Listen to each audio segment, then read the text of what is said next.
रस, माधुर्य रस, हास्य रस, करुण रस, भयानक रस, वीर रस, रौद्र रस, अद्भुत रस तथा भीभत्स रसों के आगर है। आगे कीजिए।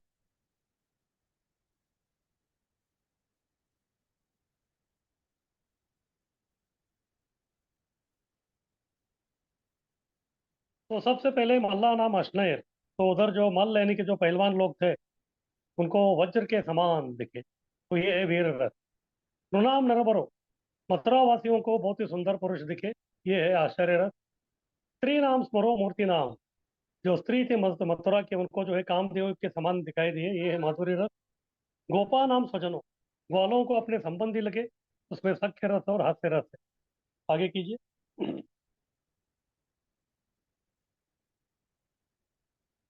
असताम क्षितिभुजाम, जो पापी राजा थे कंस के मित्र, उनको दंडाधिकारी लगे, ये है रौद्र रस। स्वपितो शिशु, जो माता पिता जो बुजुर्ग लोग थे उधर, उनको वो बच्चे लगे, वात्सल्य और करुण रस है ये। विराट विदुषा, मूर्खों के लिए विराट रूप दिखे वो, ये है भीभत्स रस। फिर उसके बाद तत्वम परम योगी नाम, योगियों के लिए जो परम सत्य यानी कि शांत रस लगे। आगे कीजिए।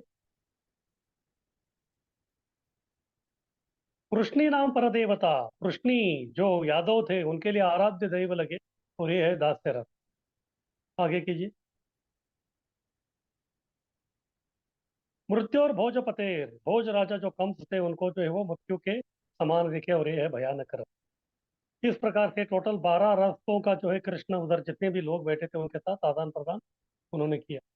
इस प्रकार जिनके अंदर पूरा 12 के 12 रस है, 12 रसों का मूर्तिमान स्वरूप है, जो अखिल रसामृत मूर्ति कृष्ण है, वो इस ग्रंथ का विषय वस्तु है। आगे कीजिए। आगे जीव गोस्वामी कहते हैं कि विदु, तो ग्रंथ का लक्ष्य कृष्ण है, लेकिन कृष्ण ही क्यों? विदु यानी कि जानना, किसके बारे में जानना? कृष्ण के बारे में जानना। क्योंकि ये कृष्ण विशेष गुणों के से उनमें है विशेष विशेष गुण, इसीलिए जो है कृष्ण ही इस ग्रंथ का जो है लक्ष्य होना चाहिए, ऐसे जीव गोस्वामी कहते हैं।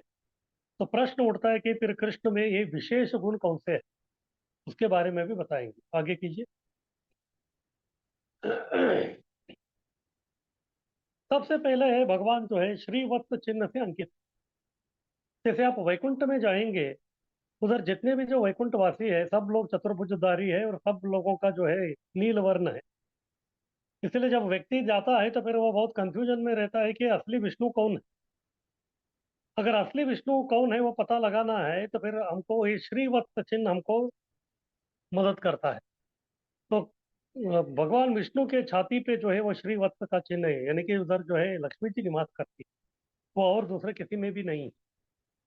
जैसे भृगुपुर ऋषि गए थे ब्रह्मा विष्णु महेश तीनों का जो है ये करने के लिए, परीक्षण लेने के लिए, तो तभी वो वैकुंठ में गए थे, तो तभी ये श्रीवत्स के ऊपर ही उन्होंने जो है भगवान के छाती पे लात मार दिया। तभी जो है लक्ष्मी जी बहुत ही मान लीला में आ गई। फिर बाद में जो है वो वहां से निकल के हमारे इधर कोल्हापुर धाम में आ गई। फिर बाद में उनको ढूंढते ढूंढते जो है कृष्ण तिरुपति चले गए। लेकिन कुछ भी हो, ये जो श्रीवत्स चिन्ह है वो केवल कृष्ण में ही रहते हैं, इसलिए वो बहुत विशेष है। दूसरा है सर्व दुखहारी। जैसे कोई व्यक्ति कृष्ण को देखते हैं, कृष्ण को निहारते हैं, तो उनका सब दुख जो है दूर हो जाता है। तो जीव गोस्वामी वो प्रसंग के बारे में बताते हैं, कुरुक्षेत्र के युद्ध के भूमि में, जब भीष्म देव जो है अर्जुन के ऊपर बहुत भारी गिर रहे। कृष्ण बार बार अर्जुन को बोल रहे थे कि अभी जो है आप इधर जो है प्यार मत जता, इनके ऊपर जो आपको आक्रमण करना है। लेकिन फिर भी जो है अर्जुन बहुत आनाकानी कर रहे। बाद में जो है कृष्ण को अच्छा नहीं लगा। हालांकि कृष्ण ने जो है वचन लिया था कि वो शस्त्र नहीं उठाएंगे, लेकिन फिर भी जो है इस अवस्था से वो बहुत ही उनको अच्छा नहीं लगा है। फिर तुरंत जो है उन्होंने अपने रथ से छलांग लगाया। फिर नीचे जो है रथ का पहिया पड़ा हुआ था, तो फिर उस रथ का पहिया को उन्होंने उठा लिया। फिर भीष्म की तरफ जो है वो आक्रमण करने के लिए चले गए। जब भीष्म ने इस कृष्ण को देखे रतांग पानी, तो वो भी बहुत दुखी थे, लेकिन उनको केवल देख के ही जो है वो बहुत खुश हो गए।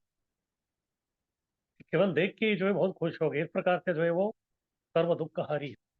फिर उसके बाद अर्जुन जो है नीचे उतरे, कृष्ण का पैर पकड़े, फिर गिड़गिड़ाया, फिर कृष्ण को शांत किया।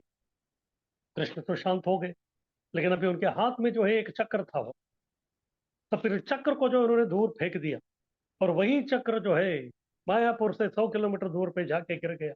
और आज वो जगह का नाम है एक चक्र, जहाँ नित्यानंद प्रभु का जो है जन्म स्थान है।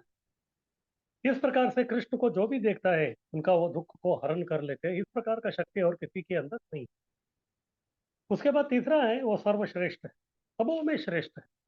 इसलिए उनको कहते हैं त्रयाधीश। तीन प्रकार के जो विषय है उसको वो ईश यानी कि नियंत्रक या स्वामी। जैसे तीन धाम है, जैसे वैकुंठ है, फिर बाद में द्वारका है, फिर गोलोक है। ये तीनों का स्वामी वही है। और इस भौतिक संसार में प्रकृति के तीन गुण हैं, सत्वगुण, रजोगुण, तमोगुण। इसके भी स्वामी जो है वो भगवान कृष्ण ही है।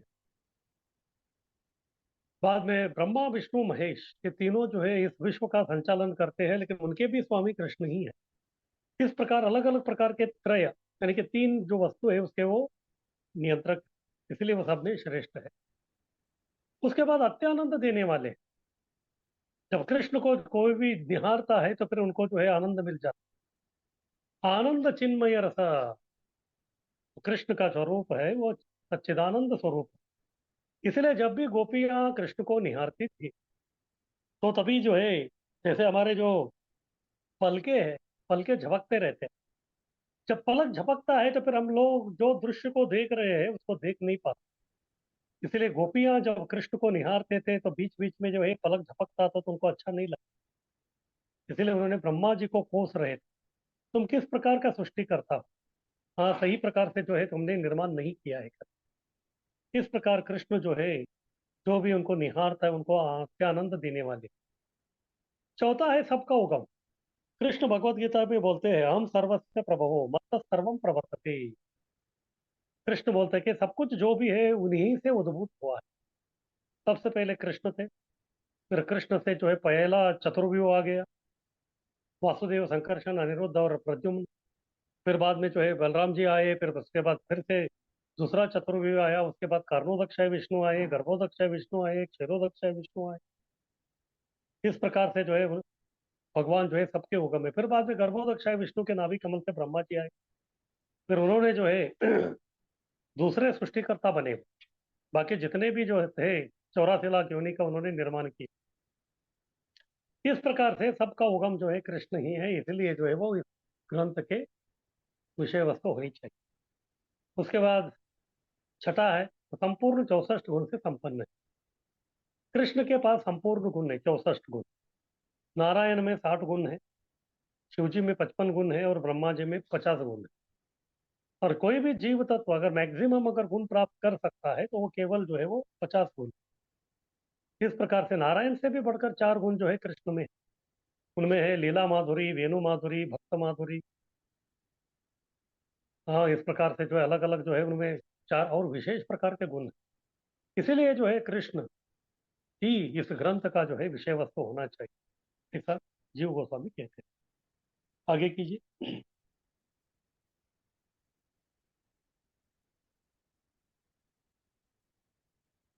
आगे वो कहते हैं कि ऊंचे माधुर्य रस के जो गोपियां हैं उनको वो अपनी ओर आकर्षित करते हैं। इसी के बारे में प्रभुपाद जी भी इधर कह रहे हैं, वे परम आकर्षक है। और उन्होंने अपने विराट तथा दिव्य आकर्षक स्वरूप के द्वारा तारका, पालिका, श्यामा, ललिता तथा अंततः श्रीमती राधा रानी जैसी गोपियों को मोहित कर लिया है। तो कृष्ण के बारे में बता रहे कि वह अन्य अलग अलग प्रकार के जो गोपियां हैं उनको अपनी ओर वो आकर्षित कर लेते हैं, क्योंकि उनका नाम कृष्ण है। कर्षति इति कृष्ण। कर्षति यानी कि आकर्षण करना ही उनका गुण है। तो इसीलिए जो है कृष्ण सर्वाकर्षक। सर्वाकर्षक का मतलब केवल जो है दूसरे लोगों को आकर्षित अपनी ओर करते हैं, ऐसा नहीं है। कृष्ण स्वयं अपने ऊपर भी स्वयं आकर्षित होते हैं अपने आप को देख। हालांकि इस भौतिक दुनिया में जो है हर कोई बद्ध जीव जो है अपनी ओर आकर्षित होता ही, इसलिए वो आईने में देखता रहता मैं कितना सुंदर है, अच्छा दिख रहा हूँ। तो कभी कभी हम जो लोग हैं दूसरे किसी को आकर्षक नहीं लगते, लेकिन अपने आप को तो आकर्षक लगते हैं। इसी प्रकार से वो गुण कृष्ण में भी है। कृष्ण जो है अपने आप अपने प्रति भी आकर्षित। एक बार कृष्ण जो है जब नंद भवन में जा रहे थे, छोटे बालक थे, तो उनको लगा कि सामने से कोई व्यक्ति आ रहा है। वो भी आगे जा रहे थे तो वो व्यक्ति भी आगे आगे आ रहा था। फिर दोनों जब नजदीक आ गए तो तभी जो उनको छूने के लिए कृष्ण ने जैसे अपना हाथ फैलाया, तो वो जो है एक खंबा था, खंबे के ऊपर जो है उनका हाथ अड़ गया। यानी कि वो अपनी ही परछाई देख रहे थे, अपनी ही परछाई देख के जो है वो क्या हो रहे थे, अपनी ओर आकर्षित हो रहे थे। इस प्रकार कृष्ण जो आकर्षक, यहाँ तक जब वही कृष्ण राधा रानी के भाव को चखने के लिए चैतन्य महाप्रभु के रूप में आए, फिर तभी वो जगन्नाथ जी का दर्शन करने के लिए जगन्नाथपुरी में गए। जब गरुड़ स्तंभ के पास में थे तो फिर जगन्नाथ को देखने के बाद जो है उनका मन जो है वो अनियंत्रित हो गए। फिर वो जगन्नाथ की तरफ जा भाग रहे थे, फिर बाद में उनकी ओर बहुत आकर्षित हो।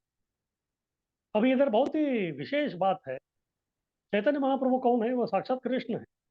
और जगन्नाथ कौन है? वो भी साक्षात कृष्ण है। यानी कि कृष्ण कृष्ण की ओर आकर्षित हो रहे हैं, कृष्ण जो है वो कृष्ण की ओर आकर्षित हो रहे हैं। इस प्रकार वो सर्वाकर्षक। इसीलिए इधर बोल रखे कि जैसे 5 प्रकार के रस, शांत रस, उसके ऊपर दास्य रस, उसके ऊपर सख्य रस, उसके ऊपर वात्सल्य रस, और सर्वोच्च है माधुर्य रस। तो ऊंचे माधुर्य रस का जो उदाहरण है वो है गोपियां। उनको भी कृष्ण अपनी ओर आकर्षित करते हैं। आगे कीजिए। तो गोपियों का इधर वर्गीकरण किया गया है। तो अलग अलग गोपियों को अलग अलग तरीके से कृष्ण आकर्षित करते हैं। सबसे पहला ग्रुप में है वो है तारका और पाली। रुद्र तारका पाली। तारका और पाली या पालिका, ये दोनों जो है वे कृष्ण के जो है वो गोपियां हैं। जैसे हम जानते हैं कि कृष्ण लीला में जो है 2 ग्रुप है। तो एक है राधा रानी का ग्रुप और दूसरा है ललिता का ग्रुप। तो तारका जो है ये राधा रानी के ग्रुप की एक सखी है। उतने कुछ प्रमुख नहीं है लेकिन उनके ग्रुप वाली। फिर बाद में जो पालिका है वो चंद्रावली जो है उनके ग्रुप वाली। यानी कि पालिका जो है हमेशा चंद्रावली की तरफदारी करती है, तो तारका जो है राधा रानी की तरफदारी करती है। लेकिन इन दोनों को जो है कृष्ण क्या करते हैं, अपनी ओर वो आकर्षित कर लेते हैं। कृष्ण का इतना स्वरूप, इतना त्रिभंग स्वरूप इतना सुंदर है कि ये सब जो है उनकी ओर आकर्षित हो जाते हैं। इससे बढ़कर दूसरे जो लोग हैं, गोपियां, वो है ललिता, श्यामा। ललिता, श्यामा, ललिता, इन्हें अपनी में वो समा लेते हैं। ये लोग साधारण तरीके से कृष्ण की तरफ आकर्षित नहीं होते, लेकिन कृष्ण उनको अपनी ओर समा लेते हैं। जैसे श्यामला जो है वो भी जो है राधा रानी के ग्रुप में ही है, लेकिन वो थोड़ा न्यूट्रल यानी कि थोड़ा उदासीन है। बोले तो ये कौन से ग्रुप की है ऐसा हम बोल नहीं सकते। लेकिन ललिता जो है उनका दूसरा नाम है अनुराधा। अनु यानी कि फॉलो करना। वो हमेशा किसको फॉलो करती है? राधा रानी को। इसलिए उनका नाम अनुराधा, यानी कि हमेशा राधा रानी की तरफदारी करती है। तो ऐसे जो है श्यामा और ललिता, इनको वो क्या करते हैं, वो अपने में समा लेते हैं। उसके बाद इन सब में जो है श्रेष्ठ है वो है राधा प्रेयान। राधा से वो आकर्षित होकर उन्हें आनंद देते हैं। तो इधर जो है कृष्ण राधा रानी से आकर्षित होते हैं, राधा रानी कृष्ण की तरफ उतना आकर्षित नहीं होती। यानी कि राधा रानी के अंदर वो एक शक्ति है जो कृष्ण को भी मोहित कर लेती। इसलिए कृष्ण का एक नाम है मदन मोहन मोहिनी। राधा रानी का नाम कृष्ण मदन मोहन है। कृष्ण जो है मदन यानी कि जो कामदेव है उनको मोह लेते हैं, इसलिए मदन मोहन बन।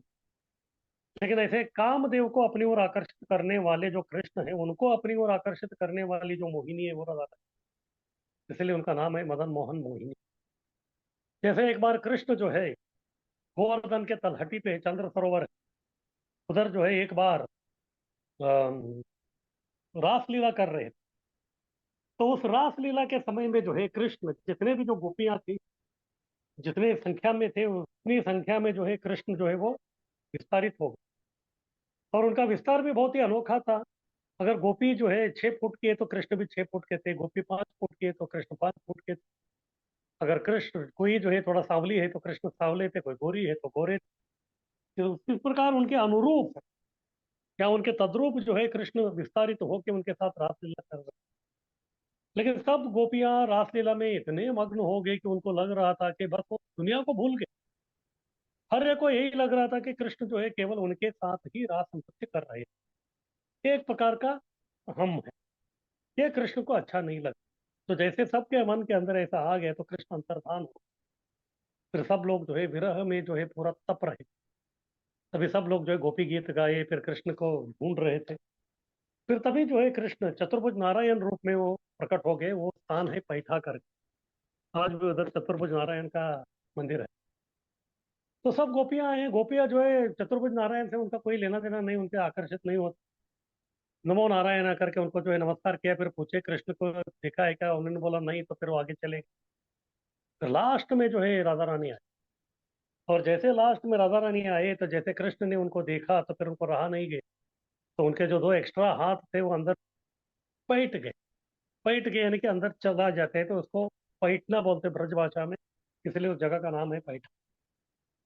फिर बाद में राधा रानी को समझ गए कि यही कृष्ण। तो इस प्रकार जो है राधा रानी के सामने कृष्ण का कुछ नहीं चलता। इस प्रकार जो है वो राधा से आकर्षित होकर उन्हें आनंद। इस प्रकार से जो है कृष्ण का अलग अलग प्रकार का जो है इधर अलग अलग गोपियों से अलग अलग प्रकार का उनका आदान प्रदान। राधा रानी के साथ में जो उनका बहुत ही विशेष। जैसे अगर मान लीजिए, अगर कोई व्यक्ति को जो है 56 भोग का थाली दिया है, अलग अलग प्रकार के बहुत ही सुस्वादु व्यंजन है, लेकिन सबसे पहले उसका हाथ जो है वो कहाँ जाएगा? उसको जो पसंदीदा जो आइटम है, अगर रसगुल्ला उसका पसंदीदा आइटम है तो उधर ही जाएगा। इसी प्रकार से इतने सब गोपियां इधर थी, लेकिन कृष्ण जो है किसके साथ रहना पसंद किए? इस रास स्थली में। जिस प्रकार से थाली में हमारा हाथ हमारा पसंदीदा वस्तु की तरफ जाता है, उसी प्रकार से इस रास स्थली पे कृष्ण जो का जो मन है वो राधा रानी की तरफ आता है, उनकी ओर आकर्षित हो।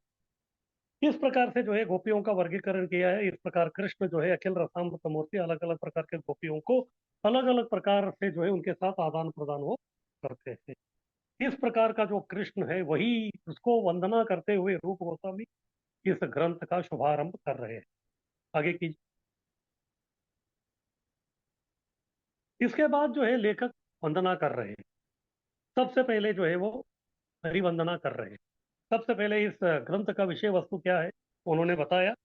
फिर अभी वो अलग अलग जो लोग हैं उनको वंदना कर रहे हैं। तो सबसे पहले हरि वंदना कर रहे हैं। और रूप गोस्वामी जो है चैतन्य महाप्रभु जो साक्षात हरि है, उन्हीं को जो इधर वंदना कर रहे हैं।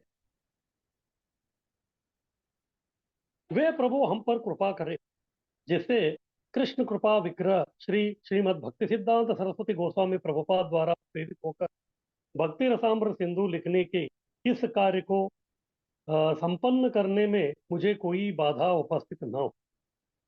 तो इस प्रकार से रूप गोस्वामी भगवान का जो है वो वंदना कर रहे, तो उसी प्रकार से जो इधर दो प्रकार से जो है रूप गोस्वामी इधर भगवान को वंदना कर रहे। इसके पहले उन्होंने हरि वंदना कर लिया है। जैसे कृष्ण कौन है, अखिल रसामृत मूर्ति, और उनका गुणगान सब कर दिया उन्होंने। इस प्रकार से उन्होंने हरि का वंदना कर दी। लेकिन अभी उनके जो गुरु है, उनके गुरु कौन है? चैतन्य महाप्रभु है। तो उनको वंदना करना है, लेकिन इधर जो है हरि और गुरु दोनों एक ही है उनके। उनके लिए हरि और गुरु जो है दोनों एक ही है, यानी कि चैतन्य महाप्रभु है। तो इसीलिए फिर वो चैतन्य महाप्रभु को वंदना करने से उनका हरि वंदना भी होता है, फिर बाद में गुरु वंदना भी होता है। इसलिए रूप गोस्वामी चैतन्य महाप्रभु जो साक्षात हरि, हाँ, जो राधा रानी के भाव में है, तो उनको इधर वो वंदना कर रहे हैं। आगे की। उसके बाद वो कर रहे हैं गुरु वंदना। क्योंकि हरि के बाद जो है अगर कोई हमको बचाते हैं तो फिर वो है गुरु। तो इस प्रकार से जो है वो गुरु वंदना को इधर वो कर रहे हैं। तो रूप गोस्वामी वंदना कर रहे हैं। तो इस गुरु वंदना में वो जो श्लोक रचना किया है रूप गोस्वामी ने, उसमें वो एक शब्द का प्रयोग करते हुए वो है सनातन। अभी ये रूप गोस्वामी के जो अग्रज, यानी कि जो बड़े भाई उनके, वो थे सनातन गोस्वामी। इसीलिए वो सनातन नाम से जो उनका वो गुणगान कर रहे हैं। लेकिन सनातन का दो अर्थ होता है करके जीव गोस्वामी कहते हैं। इधर सनातन जो है, एक है सनातन गोस्वामी, और दूसरे जो है सनातन यानी कि कृष्ण। कृष्ण जो है सनातन है। फिर बाद में वो गुरु भी है, कृष्णम वंदे जगत गुरु। इस प्रकार से सनातन इस शब्द का प्रयोग करके फिर से रूप गोस्वामी दो व्यक्तियों को इधर नमन कर रहे, वंदना कर रहे। वो एक है कृष्ण और दूसरे है सनातन गोस्वामी।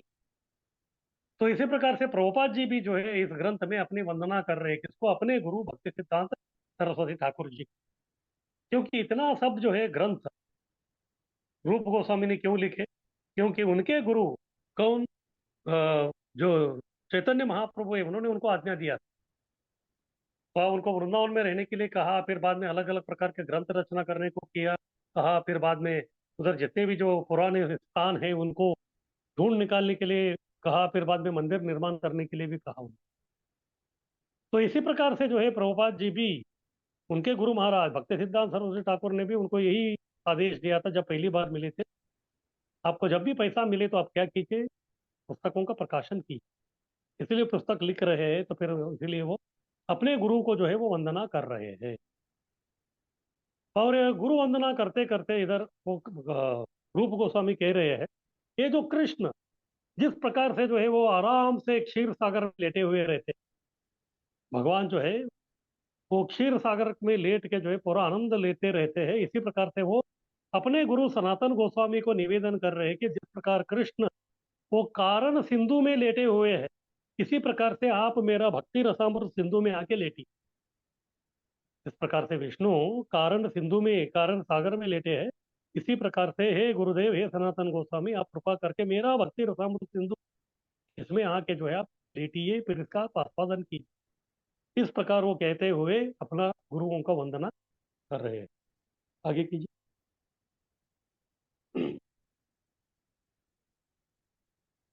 तो इसी प्रकार से प्रभुपाद जी भी इधर अपने गुरु की वंदना कर रहे हैं। मैं श्रील रूप गोस्वामी प्रभुपाद तथा श्रील भक्ति सिद्धांत सरस्वती गोस्वामी प्रभुपाद के चरणों में सादर नमस्कार करता हूँ, जिनकी प्रेरणा से मैं भक्ति रसामृत सिंधु का सार संकलन करने के कार्य में प्रवृत्त हुआ हूँ। तो इधर प्रभुपाद दो लोगों को वंदना कर रहे हैं। जिस प्रकार से रूप गोस्वामी भगवान और बाद में अपने सनातन गोस्वामी अपने अग्रज को किया, इसी प्रकार से प्रभुपाद जी भी दो व्यक्तियों को इधर नमन कर रहे हैं। एक है रूप गोस्वामी, जिनका एक ग्रंथ है, और दूसरा इस ग्रंथ का के बारे में लिखने के लिए जिन्होंने आदेश दिया, उनके जो गुरु महाराज श्रील भक्ति सिद्धांत सरस्वती ठाकुर, उनको भी जो है उनके चरणों में सादर नमस्कार इधर वो कर रहे हैं। और वो इधर स्पष्ट रूप से कह रहे हैं कि ये जो ग्रंथ है ये पूरा जो है विस्तार रूप का ट्रांसलेशन नहीं है, ये जो है केवल सार संकलन है भक्ति रसामृत सिंधु। बोलो तो केवल जो है सार जो है उन्होंने इधर बताया है, तो सार रूप में वो ये सब लिख रहे हैं। यह ग्रंथ आज से 500 वर्ष पूर्व पश्चिम बंगाल में कृष्ण भावनामृत आंदोलन का प्रसार करने के लिए प्रकट हुए श्री चैतन्य महाप्रभु द्वारा प्रतिपादित परम भक्ति का विज्ञान। फिर इस ग्रंथ के बारे में परिचित परिचय करा के दे रहे हैं प्रभुपाद। वो कह रहे हैं कि ये जो है 500 वर्ष पूर्व पश्चिम बंगाल में ये हरे राम हरे कृष्ण आंदोलन का, कृष्ण भावनामृत आंदोलन का प्रसार करने के लिए जो प्रकट हुए थे श्री चैतन्य महाप्रभु, तो उनके द्वारा जो है प्रतिपादित ये भक्ति का जो है विज्ञान है। हाँ, तो इस प्रकार से इस ग्रंथ का जो है वो परिचय इधर दे रहे हैं। फिर आगे जो है श्रील रूप गोस्वामी इस ग्रंथ का शुभारंभ अपने अग्रज एवं गुरु श्री सनातन गोस्वामी को सादर नमस्कार करते हुए करते हैं, और यह प्रार्थना करते हैं कि यह भक्ति रसामृत सिंधु उन्हें अत्यंत रोचक लगे। वे आगे प्रार्थना करते हैं कि इस रसामृत सिंधु में निवास करते हुए श्री सनातन गोस्वामी राधा कृष्ण की सेवा में सदैव दिव्य आनंद का अनुभव करे। हाँ, जैसे मैं इधर बताया था, तो रूप गोस्वामी जो है वो जिस प्रकार नारायण जो है क्षीर सिंधु में निवास करते हैं, उसी प्रकार से वो अपने अग्रज सनातन गोस्वामी को इस भक्ति रसामृत सिंधु में निवास करने के लिए, निवास करते हुए राधा कृष्ण का सेवा में दिव्य आनंद अनुभव करने के लिए उनको जो है इधर निवेदन कर रहे हैं। इस प्रकार से अब तक जो है हरि वंदना और गुरु वंदना दोनों हो गया। उसके बाद तीसरा है वैष्णव वंदना। इस वैष्णव वंदना में रूप गोस्वामी एक तिमिंगल का उदाहरण देते हैं। तो तिमिंगल क्या होता है, हम जानते हैं कि सागर में जो है बहुत सारे बड़े बड़े मछली रहते हैं। एक बहुत बड़ा मछली रहता है, उसको कहते हैं तिमी। तिमी नाम का जो है बहुत बड़ा मछली रहता है, और उसको खाने वाला जो उससे भी बड़ा जो रहता है उसको कहते हैं तिमिंगल। इंगल यानी कि निगलना, निगलने को निंगल बोलते हैं, तिमिंगल। इसको मराठी में जो है कुछ लोग देवमासा बोलते हैं और इंग्लिश में उसको शार्क कहते हैं, लेकिन उससे भी ये बहुत बड़ा है, तो इसका उदाहरण कहते हैं। तो सबसे पहले कहते हैं कि तिमिंगल जो है केवल सागर में ही रहते हैं, वैसे ही कृष्ण वैष्णव जो है केवल भक्ति सागर में ही रहते हैं। ये जो तिमिंगल जो है इसके लिए बहुत सारा पानी लगता है, तिमिंगल को बहुत सारा पानी लगता है। ये कोई हमारा तालाब में या कुएं में या फिर कोई नदी में नहीं दिख सकता, ये सागर में ही दिख सकता है। इसी प्रकार से वैष्णव भी जो है उनके पास भक्ति के प्रति जो है इतना उनकी तड़प है, तो जब तक वो भक्ति का सिंधु में नहीं आते तब तक जो है उनको चैन नहीं पड़ता। भक्ति का कुआं या भक्ति का तालाब वो नहीं चलेगा उनको। उनको भी भक्ति रसों का जो सागर है वही चाहिए। इस प्रकार से जो है वैष्णवों का गुणगान करते हुए उनका वंदना कर। उसके बाद दूसरा, तिमिंगल सागर में जाने वाले नदियों की ओर आकर्षित नहीं होते। वैसे वैष्णव मुक्ति जैसे नदी की परवाह नहीं करते। जैसे हम लोग देखते हैं इस पृथ्वी में जितने भी जो नदी है वो सागर की तरफ चलते, यानी कि सागर में जो है बहुत सारे नदियों का पानी आता रहता है। हालांकि वो थोड़ा मीठा लगता है, लेकिन फिर भी जो है तिमिंगल उस जल में यानी कि नदी में कभी जाते नहीं, उसका परवाह भी नहीं करते। इसी प्रकार जो भक्ति का सागर में गोते लगाने वाले जो वैष्णव है, उसमें जो है बहुत ही आनंद लेने वाले जो वैष्णव है, वो लोग ये कर्म मार्ग, ज्ञान मार्ग, उपासना मार्ग जैसे जो छोटे छोटे जो नदी है उसमें जाने की इच्छा नहीं रखती। उनको उससे जो है वो कोई मायना नहीं रखता। उसके बाद तीसरा है, तिमिंगल मछुआरे के जाल में नहीं आते, वैष्णव भी यमपाश में नहीं आते। तिमिंगल मछुआरे के जाल में नहीं आते क्योंकि वो साधारण से हमेशा के लिए जो है वह सागर गर्भ में ही रहते। ऊपर वो कभी कभी आते, बहुत कम आते। हमेशा जो आनंद से जो है वो समुद्र के गर्भ में, सागर गर्भ में रहते। इसी प्रकार वैष्णव भी जो है इस भक्ति रसामृत सिंधु के अंदर ही रहता है। इस प्रकार से वो बाहर नहीं आता है, इनकी भक्ति नहीं छोड़। और जब व्यक्ति हमेशा भक्ति करता रहता है तो फिर इस प्रकार भक्ति करने वाले जो भक्त है उनके ऊपर यम या यमक का पाश जो है काम नहीं करता। जब अजामिल का जो है प्रसंग हुआ, तो तभी जो है यमदूतों को समझ में आ गया कि उनके स्वामी जो यमराज है उनके ऊपर भी कोई है। तो तभी जो है वो यमराज जी से प्रश्न करते हैं, आपके ऊपर भी कोई है? तो तभी यमराज जी बताते हैं कि हाँ, मेरे ऊपर जो मेरे स्वामी है, और वो है भगवान कृष्ण। और उनके जितने भी जो भक्त है उनका सामने जो है हमारा यमपाश कुछ काम नहीं।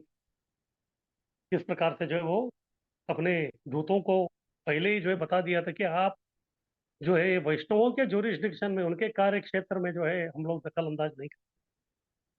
हाँ, इसी प्रकार से तिमिंगल भी अंदर रहते हैं तो फिर मछुआरे के जाल में नहीं आते। इसी प्रकार वैष्णव भी जो है कभी यमपाश में जो है वो बिल्कुल नहीं आते। इस प्रकार वैष्णवों का तीन महान गुण बता के रूप गोस्वामी जो है वैष्णवों को इधर वंदना कर रहे हैं। मैं समस्त महान भक्तों तथा आचार्यों को सादर नमस्कार करता हूँ, जो अमृत के महासागर में मगरों के समान है और जो मुक्ति रूपी विविध नदियों की तनिक भी परवाह नहीं करते। निर्विशेषवादी ब्रह्म रूपी सागर में तल्लीन होना चाहते हैं, ठीक उन नदियों की भांति जो बहते बहते सागर में तल्लीन हो जाती। सागर की तुलना मोक्ष से की जा सकती है और नदियों की तुलना मोक्ष की विभिन्न विधियों से। निर्विशेषवादी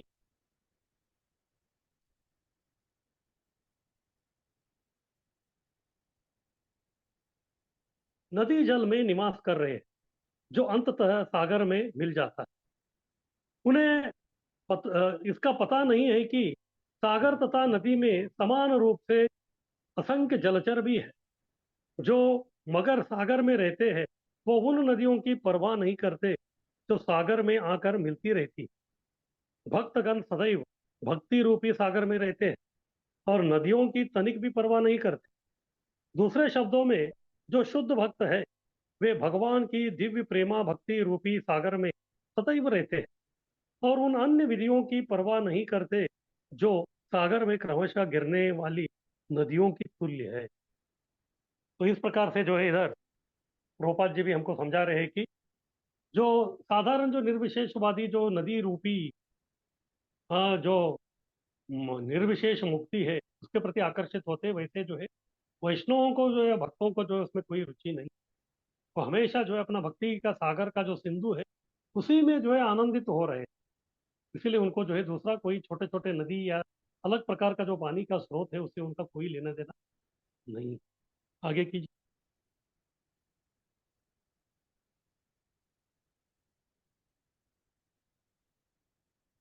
अब तक जो है रूप गोस्वामी ने हमको इस ग्रंथ का विषय वस्तु जो कृष्ण है अकेले रसामृत मूर्ति उनके बारे में बताया। उसके बाद वो तीन लोगों को वंदना की। सबसे पहले हरि वंदना, उसके बाद गुरु वंदना, उसके बाद वैष्णव वंदना। फिर अभी जो है उनको ऐसा लग रहा है कि वंदन करने के बाद ये सब लोग जो है हरि गुरु वैष्णव भी वो आनंदित हुए हैं और उनके ऊपर प्रसन्न हो गए हैं। इसलिए वो अभी एक वर मांग रहे हैं हाँ, वर क्या मांग रहे हैं? किस ग्रंथ का संरक्षण हो। हाँ, किस प्रकार से इस ग्रंथ का संरक्षण हो। रूप गोस्वामी आचार्यों से प्रार्थना कर रहे हैं कि यह भक्ति रसामृत सिंधु ग्रंथ तार्किक मीमांसक जैसे अभक्तों से बचे। जैसे जो तार्किक करने वाले लोग रहते हैं या फिर कर्म मीमांसक ज्ञान मीमांसक जो लोग ज्ञानी लोग रहते हैं, उनका भक्ति या भक्ति के ग्रंथ से कोई लेना देना नहीं। क्योंकि वो लोग जो है कभी भक्ति समझेंगे नहीं, और भक्ति समझेंगे ही नहीं तो फिर भक्ति करेंगे क्या? इसलिए हमेशा जो है ये लोग भक्तों की आलोचना करते रहे। जब चैतन्य महाप्रभु वाराणसी गए थे, तो तभी जो है वाराणसी पूरा मायावादियों से भरा हुआ था। और उन मायावादियों के महानायक थे प्रकाशानंद सरस्वती। उनके लगभग 10,000 जो है मायावादी शिष्य थे। तो शिष्य जो है जब भी भक्तों को कीर्तन करते हुए देखते थे, तो उनका जो है हमेशा कड़ी आलोचना करते। ये उन भक्तों को अच्छा नहीं लगता। तो इस प्रकार से ये लोग जो है कभी कभी भक्त जो काम करते हैं उसमें जो है दखल अंदाज करते रहते। इस प्रकार का तो दखल अंदाज जो है रूप गोस्वामी को अच्छा नहीं लग रहा, इसलिए वो हरि गुरु वैष्णव से प्रार्थना कर रहे कि इस प्रकार के लोगों को जो है भक्ति से कोई लेना देना नहीं है। वो लोग जो है हमारे भक्ति के ग्रंथ में जो है कोई अफरा तफर न कर। इस प्रकार से जो है मेरा ग्रंथ का जो है संरक्षण हो, इस प्रकार से वो निवेदन कर रहे हैं।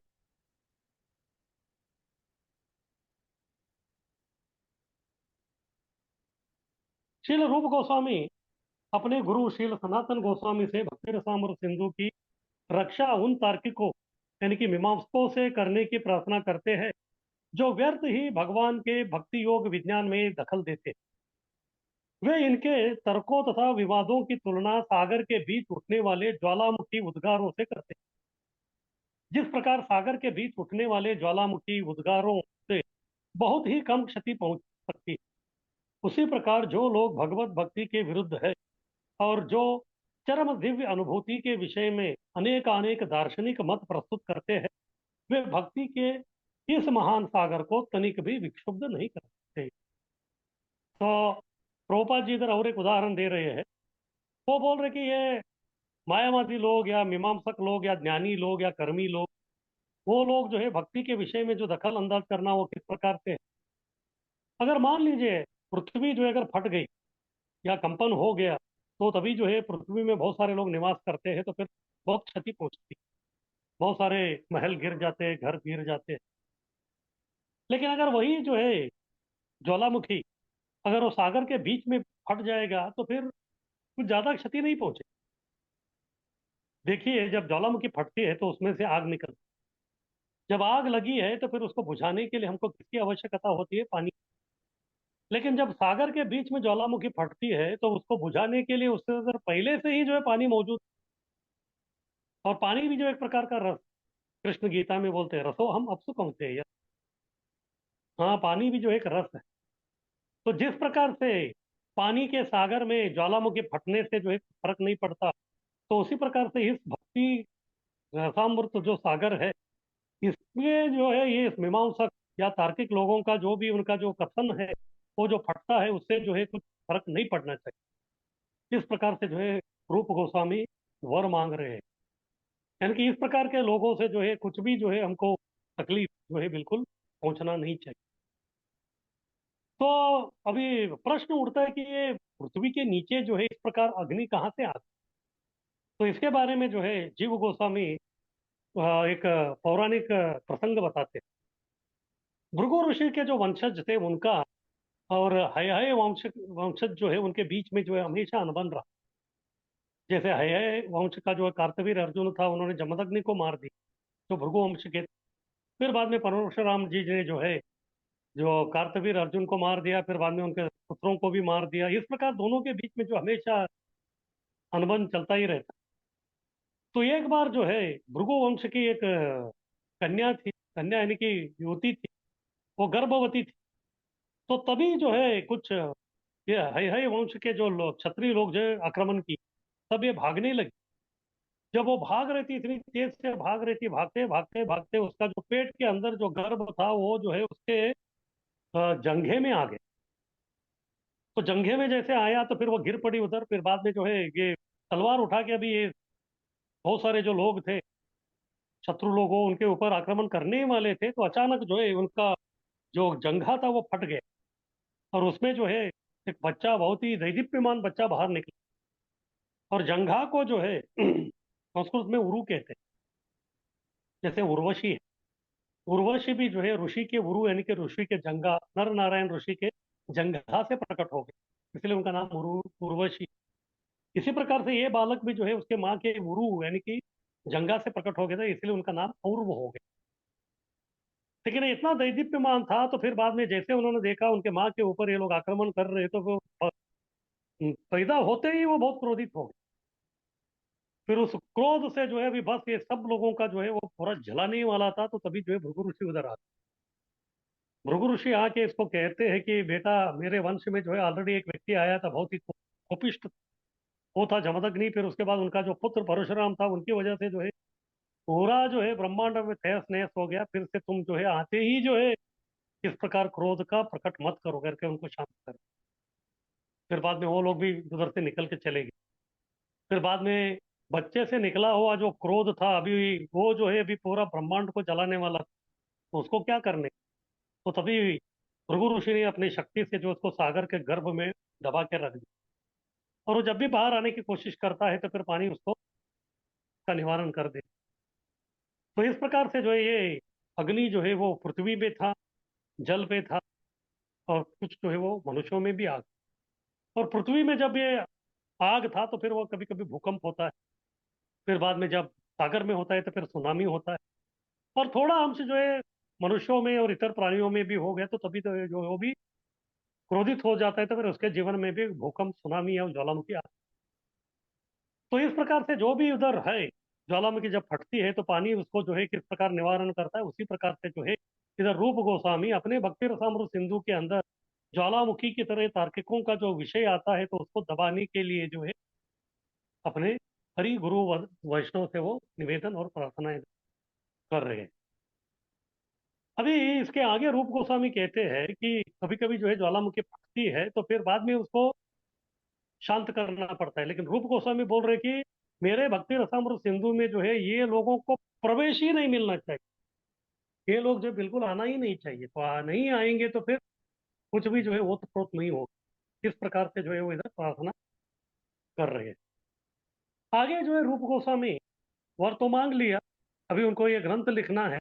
लेकिन उनको जो है अपने आप को जो है बहुत ही नम्र भाव में वो दिखाई दे रहे हैं। आगे है रूप गोस्वामी की नम्रता। कह रहे हैं कि वह अज्ञ यानी कम बुद्धिमान है। गुरु का आदेश तो है, क्या है, किताब लिखना, लिखने के लिए। लेकिन वो बोल रहे कि मैं उसका योग्य नहीं हूँ, मैं अज्ञ हूँ। ज्ञ यानी कि जानने वाला यानी कि ज्ञानवान, अज्ञ यानी कि जो अज्ञानी। वो कह रहे कि मैं अज्ञानी हूँ। लेकिन जीव गोस्वामी बोल रहे कि अज्ञ का मतलब है जिनके सामने कोई ज्ञानी नहीं टिक। हाँ, जिनके सामने सामने जो है अज्ञानी, कोई ज्ञानी नहीं टिक सकता, वो है अज्ञ। इस प्रकार से जो है वो रूप गोस्वामी का फिर से गुणगान कर रहे हैं। तो अभी रूप गोस्वामी की नम्रता के बारे में जो है प्रभुपाद जी इधर लिख रहे हैं। भक्ति रसामृत सिंधु के रचयिता श्री रूप गोस्वामी नम्रता पूर्वक निवेदन करते हैं कि वे कृष्ण भावनामृत को सारे संसार में फैलाने का प्रयास कर रहे हैं। यद्यपि वे विनम्र भाव से सोचते हैं कि वे इस कार्य के लिए अनुपयुक्त हैं। कृष्ण भावनामृत आंदोलन के समस्त प्रचारकों को श्रील रूप गोस्वामी के चरण चिन्हों का अनुगमन करते हुए इसी मनोवृत्ति से काम करना चाहिए। ये बहुत महत्वपूर्ण, ये समझना जो है बहुत महत्वपूर्ण है। इधर प्रभुपाद जी हमको स्पष्ट रूप से समझा रहे हैं कि अगर हम लोग जो है कभी प्रचारक बने और बहुत ही अच्छे प्रचारक बने और लोग जो है हमारा वाह वाह कर रहे हैं, तो फिर वो वाह वाह हमारे लिए नहीं, हमारे पूर्ववर्ती आचार्यों को जाना चाहिए। क्योंकि अगर आचार्य ही नहीं होते तो फिर हम लोग जो है क्या होते हमको मालूम नहीं। तो इसलिए कृष्ण भावनामृत आंदोलन के समस्त प्रचारकों को शील रूप गोस्वामी के चरण चिन्हों का अनुगमन करते हुए इसी मनोवृत्ति से काम करना चाहिए। हमें कभी भी अपने आप को महान प्रचारक नहीं समझना चाहिए, अपितु यही मानना चाहिए कि हम पूर्ववर्ती आचार्यों के निमित्त मात्र। और उनके चरण चिन्हों पर चलकर ही हम पीड़ित मानवता के लाभ के लिए कुछ कर सकते हैं। किस प्रकार वो नम्रता दिखा रहे हैं। तो कभी कभी होते हैं कुछ जो लोग हैं वो प्रचार लेक्चर देते रहते, प्रवचन प्रशासन में बैठ के बहुत ही बड़ी बड़ी बातें करते हैं। हाँ, तभी जो प्रवचन सुनने वाले लोग भी बोलते हैं, हाँ बेटा बोल, जितना बोलना है, थोड़ा व्यासासन से नीचे तो उतर जा, तो फिर बाद में तुमको देखते हैं। जैसे एक बार गरुड़ जी जो है शिव जी का दर्शन करने के लिए कैलाश गए, और कैलाश में शिव जी जो है तभी ध्यानासक्त हुए। फिर तभी जो उनके गले का जो नाग था, जैसे उन्होंने गरुड़ जी को देखा तो फिर बाद में वो फुस फुस करने लगे, क्योंकि गरुड़ जी का और नाग का नहीं जमता। तो तभी जो है गरुड़ जी कुछ नहीं कर पाए, क्योंकि नाग जो है उनका शत्रु था, लेकिन अभी बैठा किधर है? वो बैठा है बहुत ही महान व्यक्ति, महापुरुष, महादेव शिव जी के गले में। तो इसीलिए जो है गरुड़ जी बोले, वाह बेटा, तू उधर बैठा है तो फुस फुस कर रहा है, थोड़ा नीचे तो उतर के आ जा, फिर देखता हूँ मैं क्या है। हाँ, इसी प्रकार से हमको भी जो है जब हम लोग प्रशासन पे बैठते हैं तो फिर हमारे अनुभव से बहुत बड़ी बात है जो हम भी नहीं कर सकते, उस प्रकार की बातें नहीं कर सकते। हमेशा जो भी जो अच्छे बात हम बोल रहे हैं उसका पूरा श्रेय जो है हमको अपने गुरु या फिर हमारे परंपरा के जो आचार्य है उनको देनी चाहिए। अगर हम लोग अपने आप को जो है बहुत ही तीस मार खान समझेंगे तो फिर जो हमको खा जाएंगे। जैसे अर्जुन जो थे वो भी युद्ध नहीं करना चाहते थे, हालांकि सक्षम, इसीलिए कृष्ण ने उनको समझाया कि निमित्त मात्रम भव सव्यसाची, हे अर्जुन आप केवल निमित्त बन। तो तभी जो है कृष्ण अर्जुन ने क्या किया, बस कृष्ण के आज्ञा के हिसाब से जो उन्होंने इतना अच्छी तरह से जो है अपना प्रदर्शन किया पराक्रम का, तो फिर बाद में वो विजयी बने। लेकिन बाद में जब अर्जुन कई वर्षों के बाद जब द्वारका गए थे तो फिर द्वारका जो है डूब गई, फिर बाद में कृष्ण अंतर्धान हो गए। फिर तभी जो है कुछ द्वारका की जो रानियां थी उनको लेके अर्जुन आ रहे थे, लेकिन तभी जंगल में जो है कुछ साधारण से जो जंगल में रहने वाले जो लोग थे उनसे वो हार हार। तभी अर्जुन जो है वो सोच रहे थे कि मैं वही अर्जुन हूँ, कौन? कुरुक्षेत्र का मैन ऑफ द सीरीज।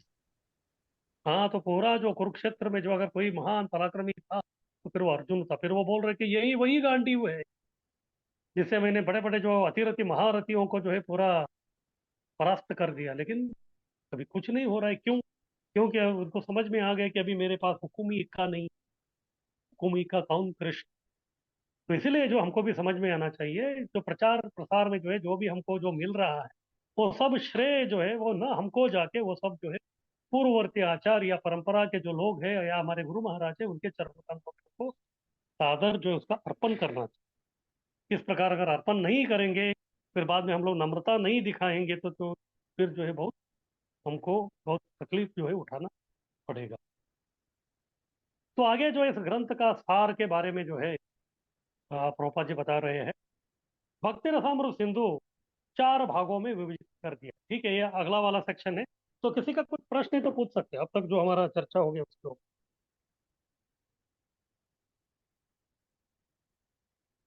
हरे कृष्णा प्रभु जी, दंडवत प्रणाम। हाँ, हरि बोल। प्रभु जी, जैसा आपने बताया कि जो भक्त हैं वो तिमिंगल के समान होते हैं, कि वो तिमिंगल सागर में आने वाली नदियों से प्रभावित नहीं होता। हम्म। उसी प्रकार भक्त ये बाहरी प्रवाहों से प्रभावित नहीं होता। तो जिस प्रकार से अभी आजकल हम वातावरण, जैसा कि हमें बताया गया है, रूप गोस्वामी के निर्देश है कि हमें केवल भक्ति मार्ग में प्रवृत्त रहे, कि शुद्ध भक्ति हमारा लक्ष्य होना चाहिए। लेकिन ऐसे में जो विभिन्न नदियां रूपी जो डिस्टरबेंस आते हैं, जैसे आजकल बांग्लादेश में हो रहा है, तो ये भी एक तरह से डिस्टरबेंस ही है। तो ऐसे में एक शुद्ध भक्त का क्या मूड होना चाहिए, क्या भाव होना चाहिए? बस शुद्ध भक्त का यही भाव होना चाहिए कि बस ये दुनिया जो है ये चलती रहेगी इस प्रकार से। तो उसके लिए जो है हमको जो भी आते हैं तो उसको बारे में जो है ज्यादा विचलित नहीं होना है। और हमको जो अपने जो गुरु जी ने जो हमको साधना दिया है, सेवा दिया है, उसी के ऊपर जो हमको ये करना है। इस प्रकार के जो विक्षोभ जो है वो मन से भी आते हैं, हमारे परिवार से आते हैं, हमारे परिसर से आते हैं, हर जगह से आने वाले। और जब तक इस प्रकार के जो है विरोधी शक्तियां नहीं आते तब तक जो है हम अपना शक्ति का प्रदर्शन करके जो है हम भी जो है बहुत तगड़े नहीं बनते। इसलिए हमको जो है बहुत ही पराक्रमी तगड़ा हमारे भक्ति जो है असल बनना है। तो इस प्रकार से नाना प्रकार के जो है ये प्रताड़न आते रहेंगे, फिर उसको जो हमको सहना पड़ेगा। इसीलिए जो कुंती महारानी बोलती है कि मेरे जीवन में जो है बाधाएं आते रहे, क्योंकि जितना बाधाएं आती है तो उतना जो है मैं और तगड़ा हो सकता हूँ। तो इस प्रकार से जो है हमको कि आने वाले इस प्रकार से जो अलग अलग प्रकार के जो विरोध की जो शक्ति है उसको जो है वो पार करते हुए हम जब आते आगे जाएंगे तो फिर जो है हम एक दिन जो है विजयी बन सकते हैं। ये तो आते रहेंगे। आज बांग्लादेश है, कल जो है भारत में ही होगा, बॉम्बे में ही होगा, आपके घर पे ही होगा। हाँ, ऐसा कुछ ये नहीं है। तो जीवन हर एक के जिंदगी में जो है कुछ ना कुछ होने वाला है, क्योंकि ये कलयुग। हाँ, कलयुग के लक्षण के बारे में जो है इसके पहले ही व्यासदेव जी ने बता दिया। हाँ, मंदा असमंद मत हो मंद भाग्यायु उपद्रुत, हमेशा उपद्रुत रहने वाले लोग। अगर ये उपद्रुत नहीं है तो फिर इसको जो है हम लोग तो कलयुग नहीं कह सकते। इसलिए अगर इसको जो कलयुग कहना है, कलयुग मानना है, तो फिर बस यही है कि किस प्रकार जो है विक्षुब्धता आएगा, लेकिन उसको सब सामना ब्रह्मचरण करते हुए हमको जो है अपना आगे जो निगाह है काम करना है। के संग कंचन। तो इस प्रकार से जो है धन्यवाद हमको। प्रभु। हाँ, हरि बोल। और किसी का कुछ प्रश्न?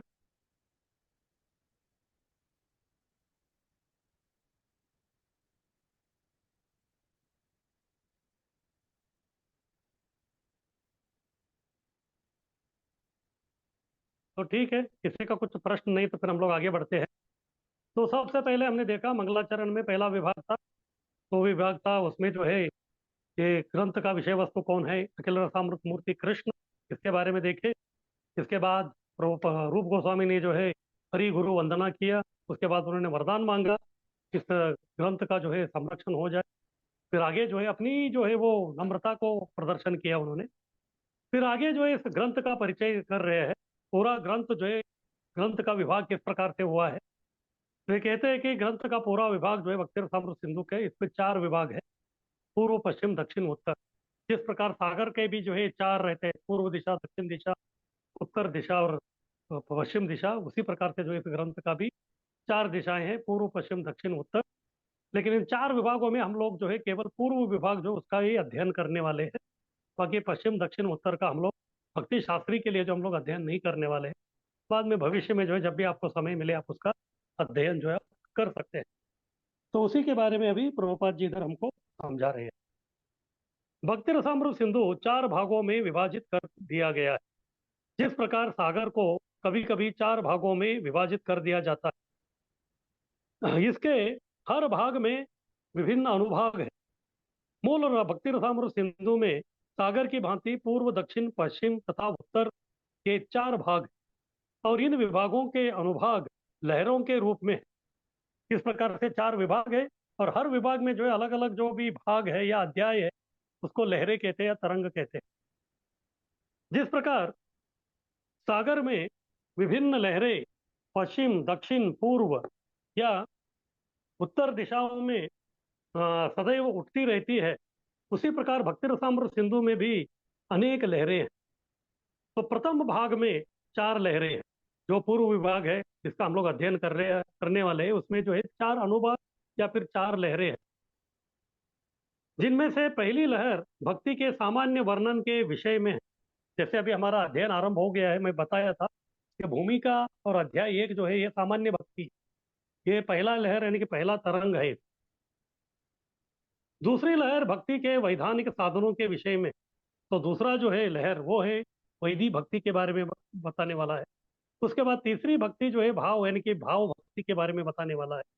उसके बाद चतुर्थ आखिरी जो है लहर वो चरम गंतव्य ईश्वर का प्रेम, वो प्रेम भक्ति के बारे में बताने वाला है। इस प्रकार से इसमें जो है 4 लहरें हैं। पहला लहर जो है सामान्य भक्ति, दूसरा है साधना भक्ति, उसके बाद तीसरा है भाव भक्ति, और चौथा है प्रेम भक्ति। इन सब का वर्णन लक्षणों सहित स्पष्ट रूप से प्रस्तुत किया जाए। आगे कीजिए। तो पूर्व विभाग के ये 4 विभाग है, 4 तरह। सबसे पहला है सामान्य भक्ति, वो भूमिका, अभी भूमिका आरंभ हो चुका है। भूमिका और अध्याय 1, ये दो में जो है सामान्य भक्ति यानी कि भक्ति का एक अवलोकन, भक्ति की व्याख्या क्या है, भक्ति के शुद्ध भक्ति के 6 लक्षण क्या है, किस प्रकार, और शुद्ध भक्ति किस प्रकार से प्राप्त कर सकते हैं, किस प्रकार भक्ति के बारे में जो प्राथमिक जो हमको जो विषयों को जानना है तो उसके बारे में एक अवलोकन किया गया है, और ये है सामान्य भक्ति। उसके बाद दूसरा लेयर है, वो है साधना भक्ति। ये जो है अध्याय 2 से 16 तक चले। उसके बाद तीसरा है भाव भक्ति, अध्याय 17 और 18 में है। उसके बाद प्रेमा भक्ति के बारे में अध्याय 19। इस प्रकार कुल 19 अध्यायों का जो हमको अध्ययन करना है। अभी आप देख सकते हैं 19 अध्याय और भूमिका सब मिला के 20 है इधर टोटल। इस 20 में जो है सबसे ज्यादा जो रूप गोस्वामी हमको जो समझा रहे हैं वो है साधना। हाँ, 2 से 16 यानी कि लगभग 14-15 अध्याय जो है वो इसी के बारे में बता रहे हैं। सामान्य भक्ति के बारे में ज्यादा नहीं बोल रहे। भाव भक्ति के बारे में केवल 2 अध्याय है, और प्रेम भक्ति के बारे में एक ही अध्याय। क्यों? क्योंकि हमको करनी है साधना भक्ति। हमको करनी है साधना भक्ति, तो इसलिए जो है उसका पूरा ऑलमोस्ट 75% जो है, 75% जो है वो उसी के बारे में हमको बता रहे हैं। बाकी जो है भाव भक्ति, अभी जब भाव में आएंगे तभी वो देखा जाएगा, केवल उसका जो है केवल लक्षण बोल के छोड़ दिया। फिर बाद में प्रेमा भक्ति तो और बहुत दूर की बात। अध्याय 19 उसके बारे में केवल एक ही अध्याय है, थोड़ा ही बताया। लेकिन मैक्सिमम ज्यादा से ज्यादा जो हमको जो बता रहे हैं वो है साधना भक्ति के बारे में। वो है दूसरा अध्याय से लेके 16वें अध्याय। आगे कीजिए। तो ठीक है, अभी आगे प्रभुपाद जी लिखते हैं, पूर्ववर्ती आचार्यों के पद चिन्हों का अनुसरण करते हुए भक्ति के प्रामाणिक विवरण को सार रूप में श्रील रूप गोस्वामी के इस कथन द्वारा दिया जा सकता है। तो अभी इस सामान्य भक्ति में सबसे पहले शुद्ध भक्ति की व्याख्या क्या है? शुद्ध भक्ति किसको कहते हैं? हाँ, अब तक हम लोग जो है भक्ति भक्ति भक्ति कर रहे हैं, तो फिर ये भक्ति क्या है? हाँ, उसके बारे में जो हमको बता रहे हैं। जैसे मैंने बताया था, इस भक्ति रसामृत सिंधु ग्रंथ में 2129 श्लोक। इन 2129 श्लोक में सबसे इंपॉर्टेंट महत्वपूर्ण एक श्लोक होता है, उसको बोलते हैं परिभाषा सूत्र या थीसिस स्टेटमेंट। जैसे भगवत गीता में 700 श्लोक, भगवत गीता के 700 श्लोक में भी एक श्लोक जो है उसको परिभाषा सूत्र कहते हैं, थीसिस स्टेटमेंट। जैसे पीएचडी करने वाले जो लोग हैं वो अपना एक थीसिस करते हैं कोई एक विषय के बारे में, लेकिन वो विषय भी बहुत बड़ा रहता है। उस विषय में किसके बारे में आप बताने वाले हैं, तो वो जो है स्टार्टिंग में आपको स्टेटमेंट लिखना पड़ता है। अभी पता नहीं आप लोग कितने लोग ज्योमेट्री सीखे हैं मैथमेटिक्स में। तो ज्योमेट्री जो रेखा गणित है, तो उसमें जो है कुछ थ्योरम्स यानी कि प्रमेय आते हैं। उसमें सबसे पहले आपको स्टेटमेंट देना पड़ता है, आप क्या सिद्ध करने वाले। फिर उसके बाद जो उसको कैसे सिद्ध करने का वो प्रूफ वो सब आ जाता है। तो इसी प्रकार से जो शुद्ध भक्ति की जो व्याख्या है, हाँ, उसको इधर परिभाषा सूत्र यानी कि ये जो व्याख्या है, ये जो श्लोक है, इसी श्लोक के ऊपर बचे हुए 2127 श्लोक निर्भर है। बाकी 2127 श्लोक जो हमको जो समझाने वाले हैं वो इसी स्टेटमेंट के ऊपर, इसी के ऊपर बताने वाले हैं। जैसे भगवत गीता का जो है थीसिस स्टेटमेंट परिभाषा सूत्र है, सर्वधर्मान परित्यज्य माम एकम शरणम व्रज, अहम त्वाम सर्व पापेभ्यो मोक्षयिष्यामि मा शुचः। वो भगवत गीता का परिभाषा सूत्र है। जितने भी 18 अध्याय हो या फिर 699 जो श्लोक आ गए हैं, वो सब इस स्टेटमेंट के पूरक, इसको सिद्ध करने के लिए उतना सब कहा गया। तो इसी प्रकार से ये जो श्लोक है, ये परिभाषा सूत्र है, इसी के ऊपर पूरा ग्रंथ निर्भर। इसी प्रकार से श्रीमद् भागवत का भी परिभाषा सूत्र, एते चांस कला पुंसा कृष्णस्तु भगवान स्वयं। श्रीमद् भागवत में जो है कई अलग अलग प्रकार के भगवान के अवतारों का वर्णन हुआ है, लेकिन ये सब जो है केवल अवतार है, और इनका मूल जो है वो है भगवान कृष्ण। हाँ, वो समझाने के लिए ये परिभाषा सूत्र भागवतम का, एते च अंश कला पुंसा कृष्णस्तु भगवान स्वयं। बाकी सब अवतार है, लेकिन कृष्ण ही जो है स्वयं भगवान है। इसको सिद्ध करने के लिए ही भागवतम के जो है 18,000 श्लोक जो है उसका निर्माण किया गया।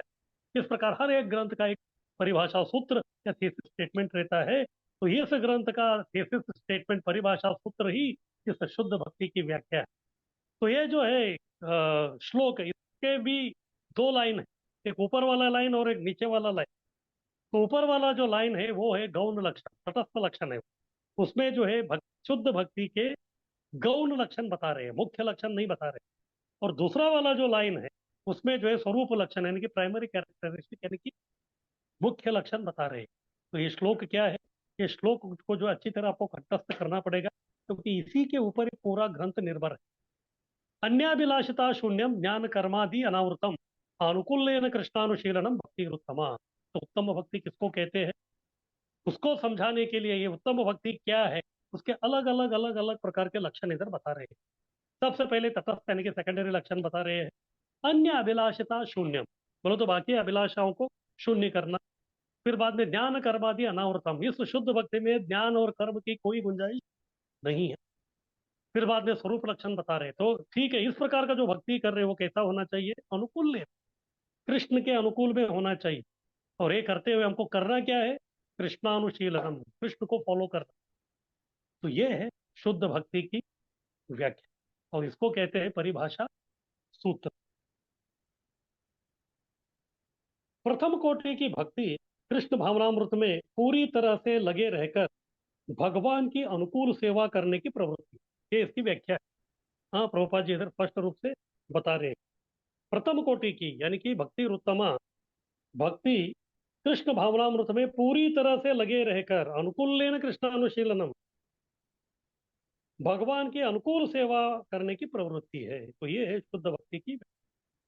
भाव यह है कि यदि कोई कृष्ण भावनामृत में रहते हुए भी अनुकूल सेवा में प्रवृत्त न हो सके तो उसे शुद्ध भक्ति नहीं माना जा सकता। तो इधर बोल रहे कि भक्ति को जो है अनुकूल भाव में करना चाहिए।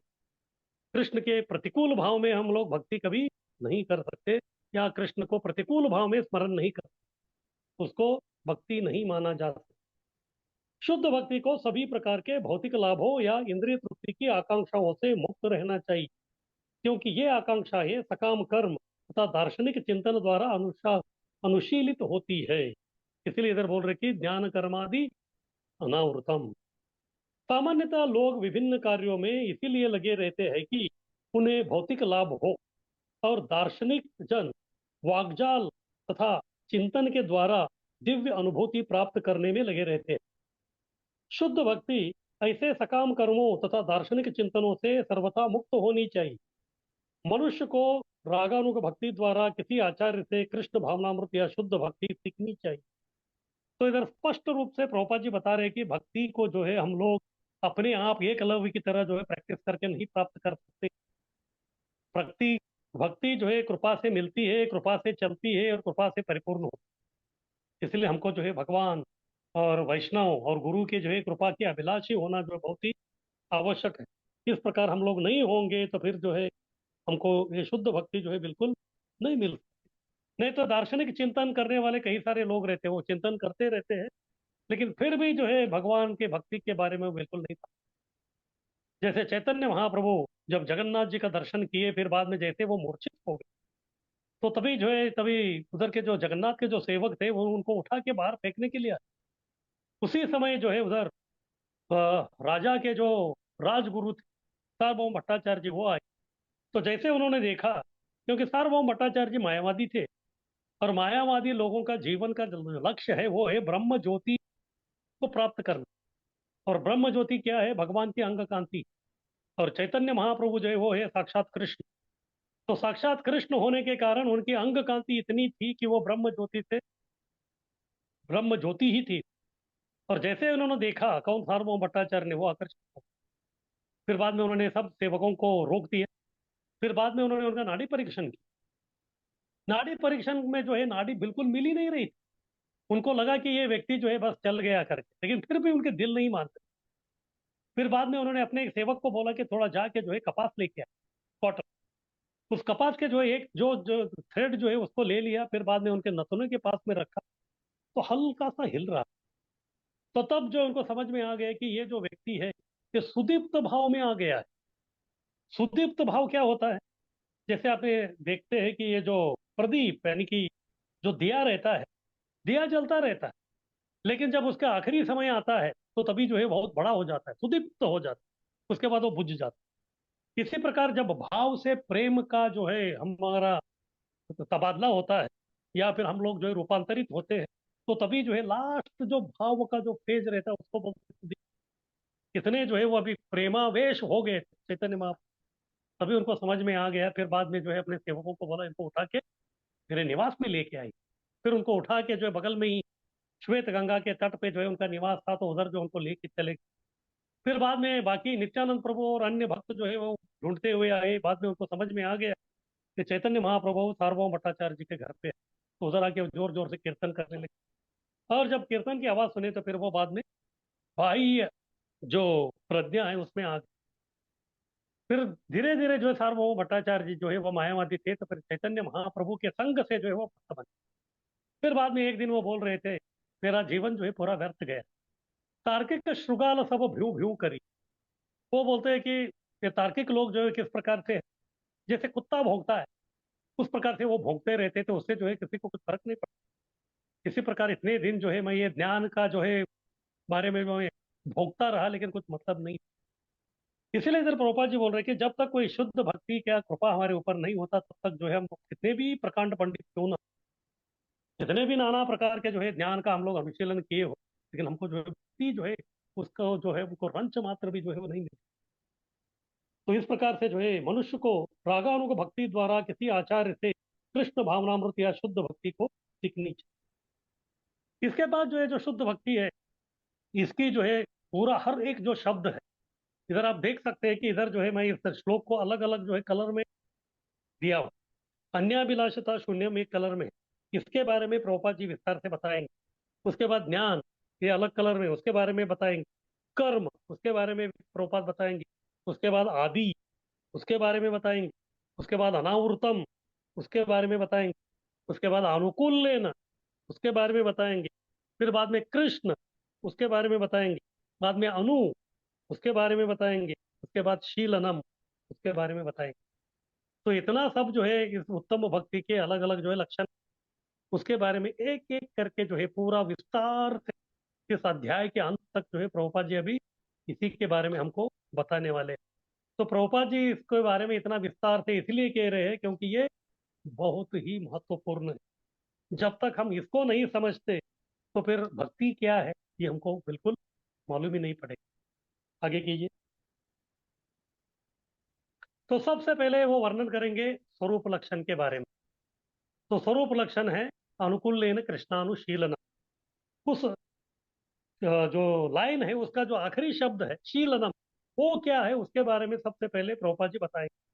शीलनम का अर्थ है सक्रिय सेवा करना, यानी कि भक्ति का शुभारंभ आपका होता है सेवा से। जब तक आप सेवा नहीं करते तब तक भक्ति का श्री गणेश आपके जीवन में नहीं हो सकता। यह भक्ति एक प्रकार का अनुशीलन है। यह उन लोगों के लिए जो निष्क्रिय रहना चाहते हैं या मूक ध्यान में अपना समय बिताना चाहते हैं, मात्र निष्क्रियता नहीं है। प्रभुपाद जी स्पष्ट रूप से इधर बता रहे हैं। इसलिए प्रभुपाद जी ये जो भक्ति है, इसका अंग्रेजी में उन्होंने ट्रांसलेशन किया डिवोशनल सर्विस। वो केवल डिवोशन नहीं लिखा। डिवोशन यानी कि वो केवल जो है भावात्मक हो सकता है, लेकिन भक्ति जो है भावात्मक नहीं है, उसमें जो है सेवात्मक, सेवा बहुत जरूरी है। जब तक हम किसी के प्रति सेवा नहीं करते तब तक जो है उसके प्रति हम प्रेम को जागरूक नहीं करते। प्रेम का उजागर का सबसे पहला जो प्रथम जो चरण है वो है उनके प्रति सेवा करना। तो इसलिए सक्रिय सेवा करने से ही हम जो है कृष्ण के प्रति जो है अपना भक्ति का जो है पहला चरण, पहला कदम रख सकते हैं। इसलिए प्रभुपाद जी स्पष्ट रूप से बता रहे हैं कि भक्ति एक प्रकार का अनुशीलन है। यह उन लोगों के लिए जो निष्क्रिय रहना चाहते हैं, यानी कि ओम शांति करते हैं, बस भूख ध्यान करते हैं, मौनी बाबा रहते हैं, उनके लिए भक्ति बिल्कुल नहीं है। अपना समय बिताना चाहते हैं, मात्र निष्क्रियता नहीं है। जो लोग भक्ति करना चाहते हैं उनके लिए अनेक विधियां हैं, लेकिन कृष्ण भावनामृत का अनुशीलन इनसे पृथक है। तो इधर बता रहे हैं कि कुछ लोग जो है अपने आप में जो अलग अलग प्रकार के भक्ति के तरीके ढूंढते हैं। कुछ लोग बोलते हैं कि हाँ बस ध्यान करके हम करेंगे, अष्टांग योग से, हाँ कर्म ध्यान आदि उपासना, लेकिन भक्ति का इससे जो है कोई सरोकार नहीं।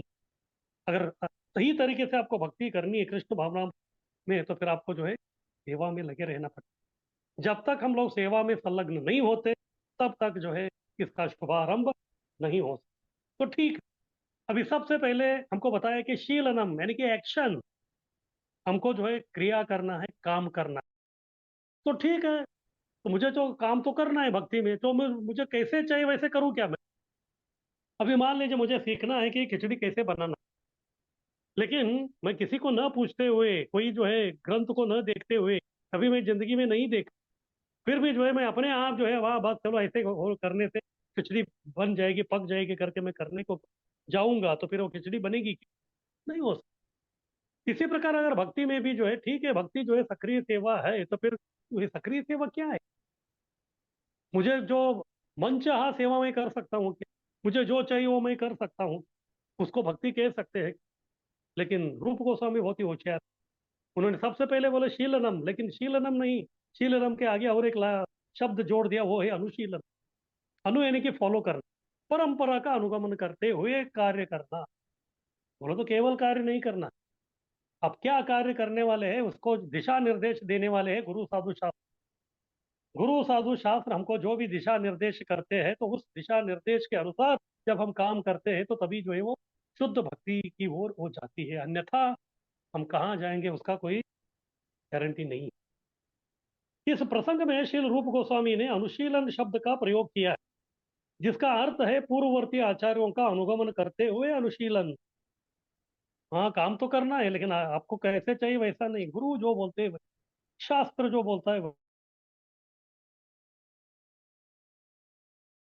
काम हम करेंगे, उसके अलावा और भी कोई भी काम हम लोग नहीं करेंगे। यानी कि भक्ति तो सक्रिय सेवा करना है, लेकिन परंपरा में रहकर, परंपरा जो बता रहा है तो उसके अनुसार जो है हमको ये सब जो है सक्रिय सेवा करना है, अन्यथा हमारा जो है अलग प्रकार का जो है एक अपसंप्रदाय बन जाए,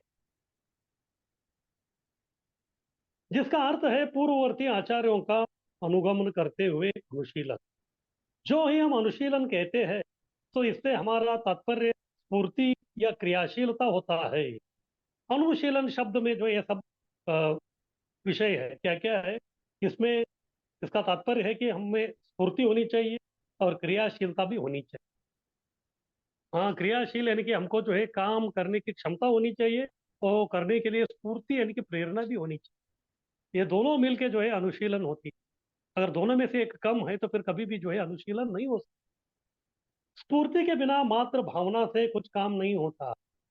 हाँ अगर कोई बोलेगा कि हाँ बस मुझे ये जप करना बहुत अच्छा लगता है, बहुत अच्छा लगता है, कृष्ण जो है पूर्ण पुरुषोत्तम भगवान है, ऐसा है वैसा है, लेकिन आप हाथ में बीड़ बैग ले ही नहीं रहे, इससे जो कुछ काम नहीं पड़े, इससे जो है ना आपका भलाई होगा, ना आप दूसरे को जो दिखा रहे या बता रहे हैं उसका भलाई होगा। आपको ये सब डायलॉग मारने की जरूरी भी नहीं।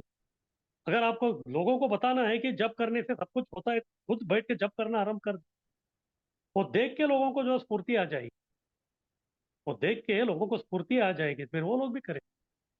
हाँ इसीलिए इंग्लिश में बोलते हैं action speaks louder than words. आप जितना भी जो 1-2 घंटे का लेक्चर देने के बजाय आप जो है खुद उसको दिखाइए, तो फिर लोगों के ऊपर तो उसका असर अच्छा रहे। फिर ज्यादा जो है आपको ज्यादा बोलने की आवश्यकता ही नहीं, आपको देख के ही लोग जो है समझ जाए। जैसे बच्चा जो रहता है, बच्चा को 1-1 2-2 घंटे का लेक्चर सुनाएंगे तो उसको कुछ समझ में नहीं आए, वो सीखता है, लेकिन कैसे सीखता है? केवल देख के, उसके माता क्या कर रहे हैं, पिता क्या कर रहे हैं, भ्राता क्या कर रहे हैं, वो केवल देख देख के जो है बहुत ही ऑब्जर्वेटिव रहते हो।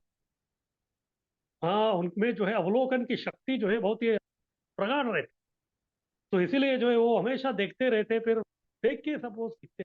इसी प्रकार से हम भी जो है इस भक्ति के क्षेत्र में जो है नन्हे से, तो हमको भी जो है इतना बड़ा लेक्चर वेक्चर देख के कुछ नहीं होगा, जैसे हम देखते हैं तो फिर हमको आ जाता। तो इसीलिए जो है स्फूर्ति जो है वो हमको क्रियाशीलता से मिलनी चाहिए। जितना हम क्रिया करेंगे, जितना सेवा करेंगे, उतना जो है ज्यादा स्फूर्ति हमको मिलनी चाहिए। केवल स्फूर्ति लेके बिना क्रिया के बैठना जो है वो कुछ काम का नहीं। स्फूर्ति के बिना मात्र भावना से कुछ काम नहीं होता। समस्त कार्यों को दो श्रेणियों में विभाजित किया जा सकता है। प्रथम किसी विशेष उद्देश्य की प्राप्ति के लिए, तथा दूसरी प्रतिकूल परिस्थिति से बचने के लिए। तो इधर बता रहे कि दो प्रकार से जो है काम होते हैं। तो एक है विशेष उद्देश्य की प्राप्ति के लिए, और दूसरी प्रतिकूल परिस्थिति से बचने के लिए। जैसे एक पॉजिटिव यानी कि एक सकारात्मक है, एक नकारात्मक। जैसे अगर कोई व्यक्ति बीमार होता है, तो उसको भी जो है एक सकारात्मक नकारात्मक दोनों का अनुपालन करना पड़ता है। तो उसको जो है सकारात्मक क्या करना है, सकारात्मक उसको जो है डॉक्टर जो बता रहे हैं तो वो गोलियां, जो चिकित्सा है उसको लेना पड़ेगा। फिर दूसरा जो है नकारात्मक, यानी कि कुछ पथ्य का पालन करना पड़ेगा। इसी प्रकार भक्ति में भी जो है हम सकारात्मक नकारात्मक दोनों करें। तो नकारात्मक क्या है? चार नियमों का पालन करना। उससे जो है नकारात्मक जो शक्तियां हैं, जो ऊर्जा है, उसको हम दूर रखें। फिर सकारात्मक कैसे होते हैं? हरे कृष्ण महामंत्र का जप करना, 16 माला, फिर बाद में सेवा करना। इस प्रकार सकारात्मक नकारात्मक ये दोनों को जो है अपने जीवन में लाने से सही प्रकार का अनुशीलन ये जो है हमारे जीवन में आ जाता है। संस्कृत में इन्हें प्रवृत्ति तथा निवृत्ति कहा जाता है। हाँ, प्रवृत्ति यानी कि निवृत्ति, यानी कि निवृत्ति यानी कि कुछ चीजों को छोड़ना, और प्रवृत्ति यानी कि कुछ लोगों के प्रति प्रवृत्त होना, यानी कि उनको स्वीकारना। निवृत्ति नकारात्मक कर्म के अनेक उदाहरण हैं। यथा बीमार व्यक्ति को सतर्क रहना पड़ता है और विषम रोग से बचने के लिए दवा लेनी। तो प्रभुपाद जी भी वही उदाहरण दे रहे हैं। किसी को बीमारी से दूर होना है तो दोनों काम करना है, प्रवृत्ति निवृत्ति। उसको दवा लेने के प्रति प्रवृत्त होना है, और जो नहीं खाना है उस वस्तुओं के प्रति उनको निवृत्त होना है। इस प्रकार प्रवृत्ति निवृत्ति दोनों को जो है जब हमारा जीवन का वृत्ति बनाते हैं, तब जाके जो है हम असली या सही तरीके से अनुशीलन हम कर सकते हैं। तो अभी प्रश्न उठता है कि ठीक है, परंपरा का जो हमको अनुगमन करना है, तो परंपरा का जो अनुगमन है वो हम लोग कैसे कर सकते हैं? जो लोग आध्यात्मिक जीवन का अनुशीलन करते हैं और भक्ति करते हैं, वे सदैव कर्म में लगे रहते हैं। तो प्रभुपाद जी स्पष्ट रूप से बता रहे हैं, अगर कोई भी व्यक्ति बोल रहा है कि मैं भक्ति कर रहा हूँ, इसका अर्थ ये है कि वो कुछ ना कुछ सेवा कर रहा है। इसीलिए कभी कभी इस्कॉन में भी जो है कुछ जो शिष्य है अपने गुरु से मिलते हैं, तो फिर तभी वो किसके बारे में चर्चा करते हैं? सेवा के बारे में चर्चा करते हैं। या फिर गुरु भी उनको पूछता है कि हाँ बोलो, आपका सेवा क्या चल रहा है, कैसे चल रहा है? क्योंकि उनको मालूम है जब तक आप सेवा नहीं करते तब तक आपका भक्ति का गाड़ी आगे नहीं बढ़ती। इसलिए शिष्य लोग भी जो बहुत ही उत्साह से बताते हैं कि गुरु महाराज, मैं ये सेवा कर रहा हूँ, ऐसा कर रहा हूँ, ऐसा हाँ, इस प्रकार से जो है बिना सक्रियता के जो है हम, या बिना जो है कर्म से, बिना कर्म किए जो हमारा आध्यात्मिक जीवन का अनुशीलन नहीं होता। ऐसे कर्म को शरीर के द्वारा या मन से किया जा सकता है। तो जैसे हमारा जो शरीर है, इसमें दो है, एक स्थूल शरीर और एक सूक्ष्म शरीर। तो अभी भक्ति या कोई भी जो क्रिया भी है, हम ये दोनों शरीर से कर, स्थूल शरीर से भी हम सेवा कर सकते हैं और सूक्ष्म शरीर से भी सेवा कर सकते हैं। स्थूल शरीर यानी कि जो पांच इंद्रिय है, इससे भी हम लोग सेवा कर सकते हैं। सूक्ष्म यानी कि मन बुद्धि अहंकार से भी हम लोग जो है सेवा कर सकते हैं। तो फिर अच्छा सेवा ये है कि ये दोनों को जोड़ के जब हम लोग करते हैं, यानी कि हमारे सेवा में स्थूल और सूक्ष्म शरीर दोनों को जोड़ के जब सेवा करते हैं, तो जो है वो संपूर्ण सेवा कहलाती है।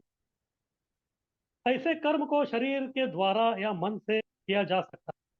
सोचना, अनुभव करना तथा इच्छा करना ये मन के कार्य हैं। और जब हम कुछ करते हैं तो कर्म की अभिव्यक्ति स्थूल इंद्रियों द्वारा होती है। तो प्रभुपाद जी बता रहे हैं कि किस प्रकार से कोई भी एक कार्य संपन्न होता है। कोई भी एक कार्य संपन्न होने के लिए सबसे पहले उस कर्म, यानी कि वो जो काम है, वो काम जो है हमारे मन में आ जाता है। मन पहले उसके बारे में सोचता है। हाँ, सोचना, अनुभव करना, फिर इच्छा करना, ये मन का काम। थिंकिंग फीलिंग विलिंग, ये मन का कार्य है। जो कोई भी जो है वो सोचता है पहले, हाँ अभी ये काम मुझे करना है। फिर बाद में इस प्रकार का काम का पुराना अनुभव कुछ है ही क्या, उसके बारे में जो है थोड़ा विचार करता है, इस प्रकार से सोचता है। फिर बाद में उसको लगता है कि हाँ ये करना ही है, तो फिर बाद में करने के लिए इच्छा करता है। और जैसे वो इच्छा करता है तो फिर मन तो काम नहीं कर सकता। फिर वो जो संकेत है वो जाता है स्थूल इंद्रियों को। हाँ, स्थूल इंद्रियों को जाता है, फिर बाद में स्थूल इंद्रिय काम करना चालू कर। जैसे मान लीजिए हमको जो है भूख लगा है, तो भूख लगा है तो फिर जो है ये हम सोचते हैं कि अरे भाई बहुत टाइम हो गया मैं खाया नहीं। फिर बाद में हमारा अनुभव, तो भूख होता है तो फिर हमको क्या करना पड़ता है? हमारा पुराना अनुभव बोलता है कि इस भूख को मिटाने के लिए हमको कुछ अन्न खाना पड़ता है। तो ठीक है, फिर बाद में जो है मन इच्छा करता है कि अभी मुझे क्या करना है? अन्न खाना। तब जाके ये भूख मिटेगी। ये हो गया मन का काम। इसके बाद ये संकेत जाता है किसको? बाकी सब हमारे स्थूल इंद्रियों को। फिर तब जाके जो है आंखें, आंखों को जैसे संकेत जाता है तो आंखें ढूंढना चालू करती अगर आंखों को दिखाई नहीं दे रहा है तो फिर सिग्नल जो है वो जाता है नाक, फिर नाक सूंघना चालू करता है क्योंकि किधर से खुशबू आ रहा है। अगर ये दोनों से भी कुछ समझ में नहीं आ रहा है तो फिर कान काम पे आता है, फिर वो सुनने लगता है कि किधर कोई जो है आप खाने के बारे में बता रहे हैं।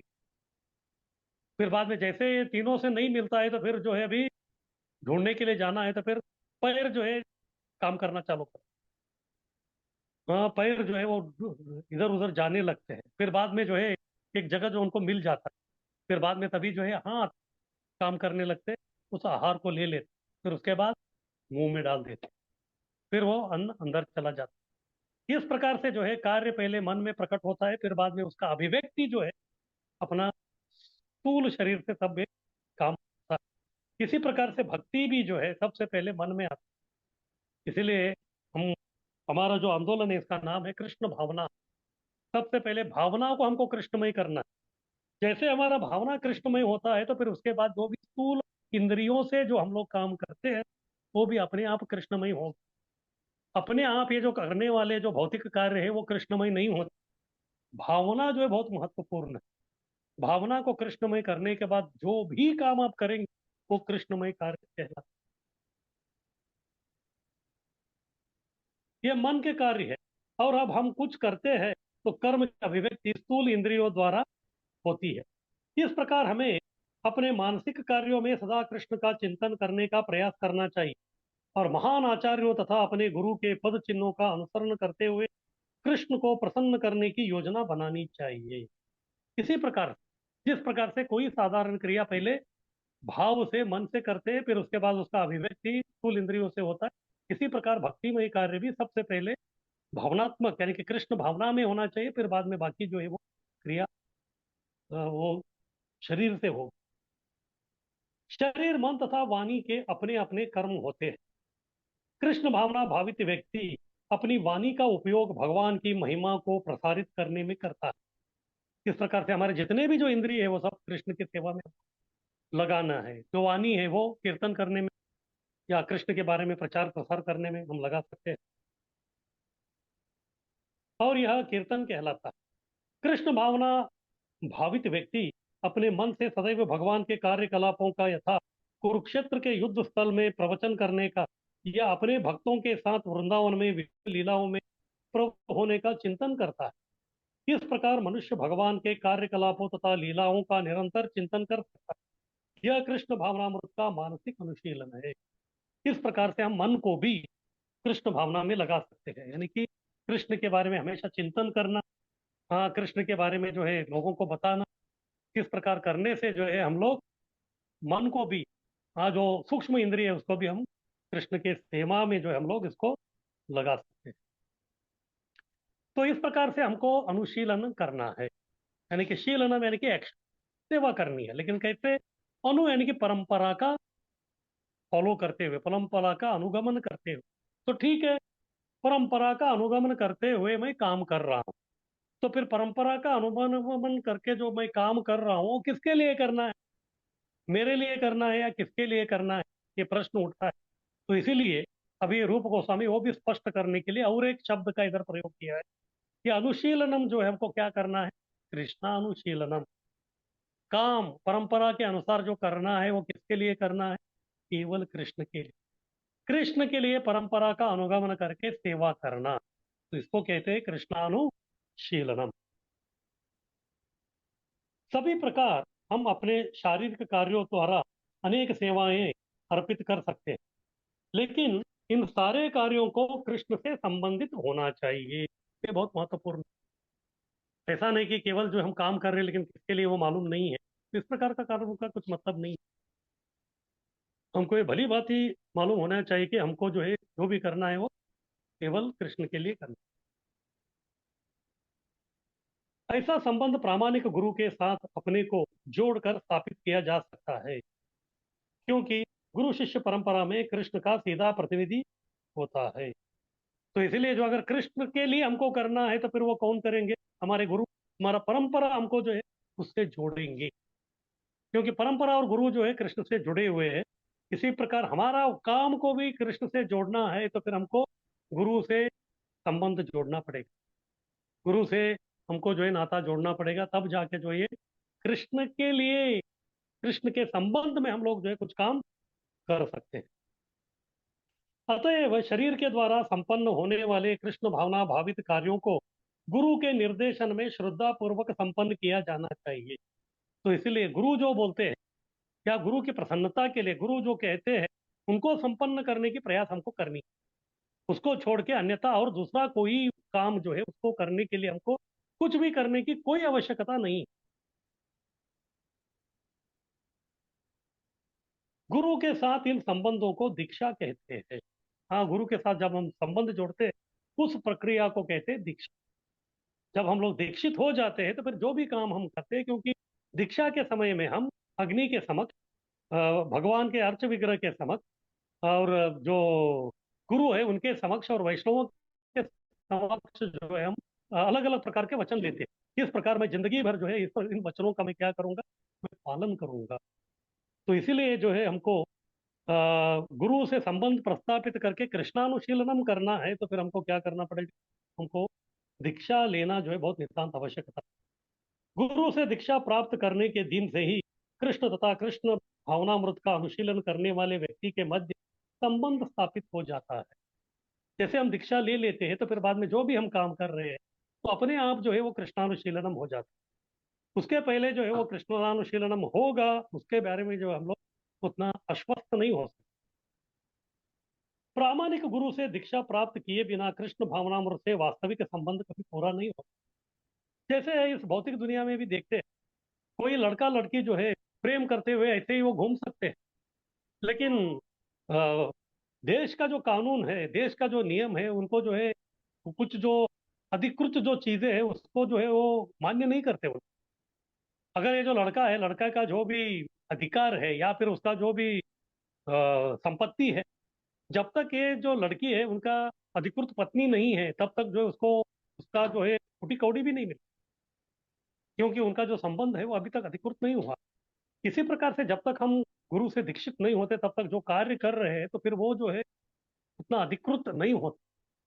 तो इसीलिए जो है दीक्षा जो है वो भी एक बहुत ही आवश्यक जो है चीज है। आगे कीजिए अभी स्लाइड।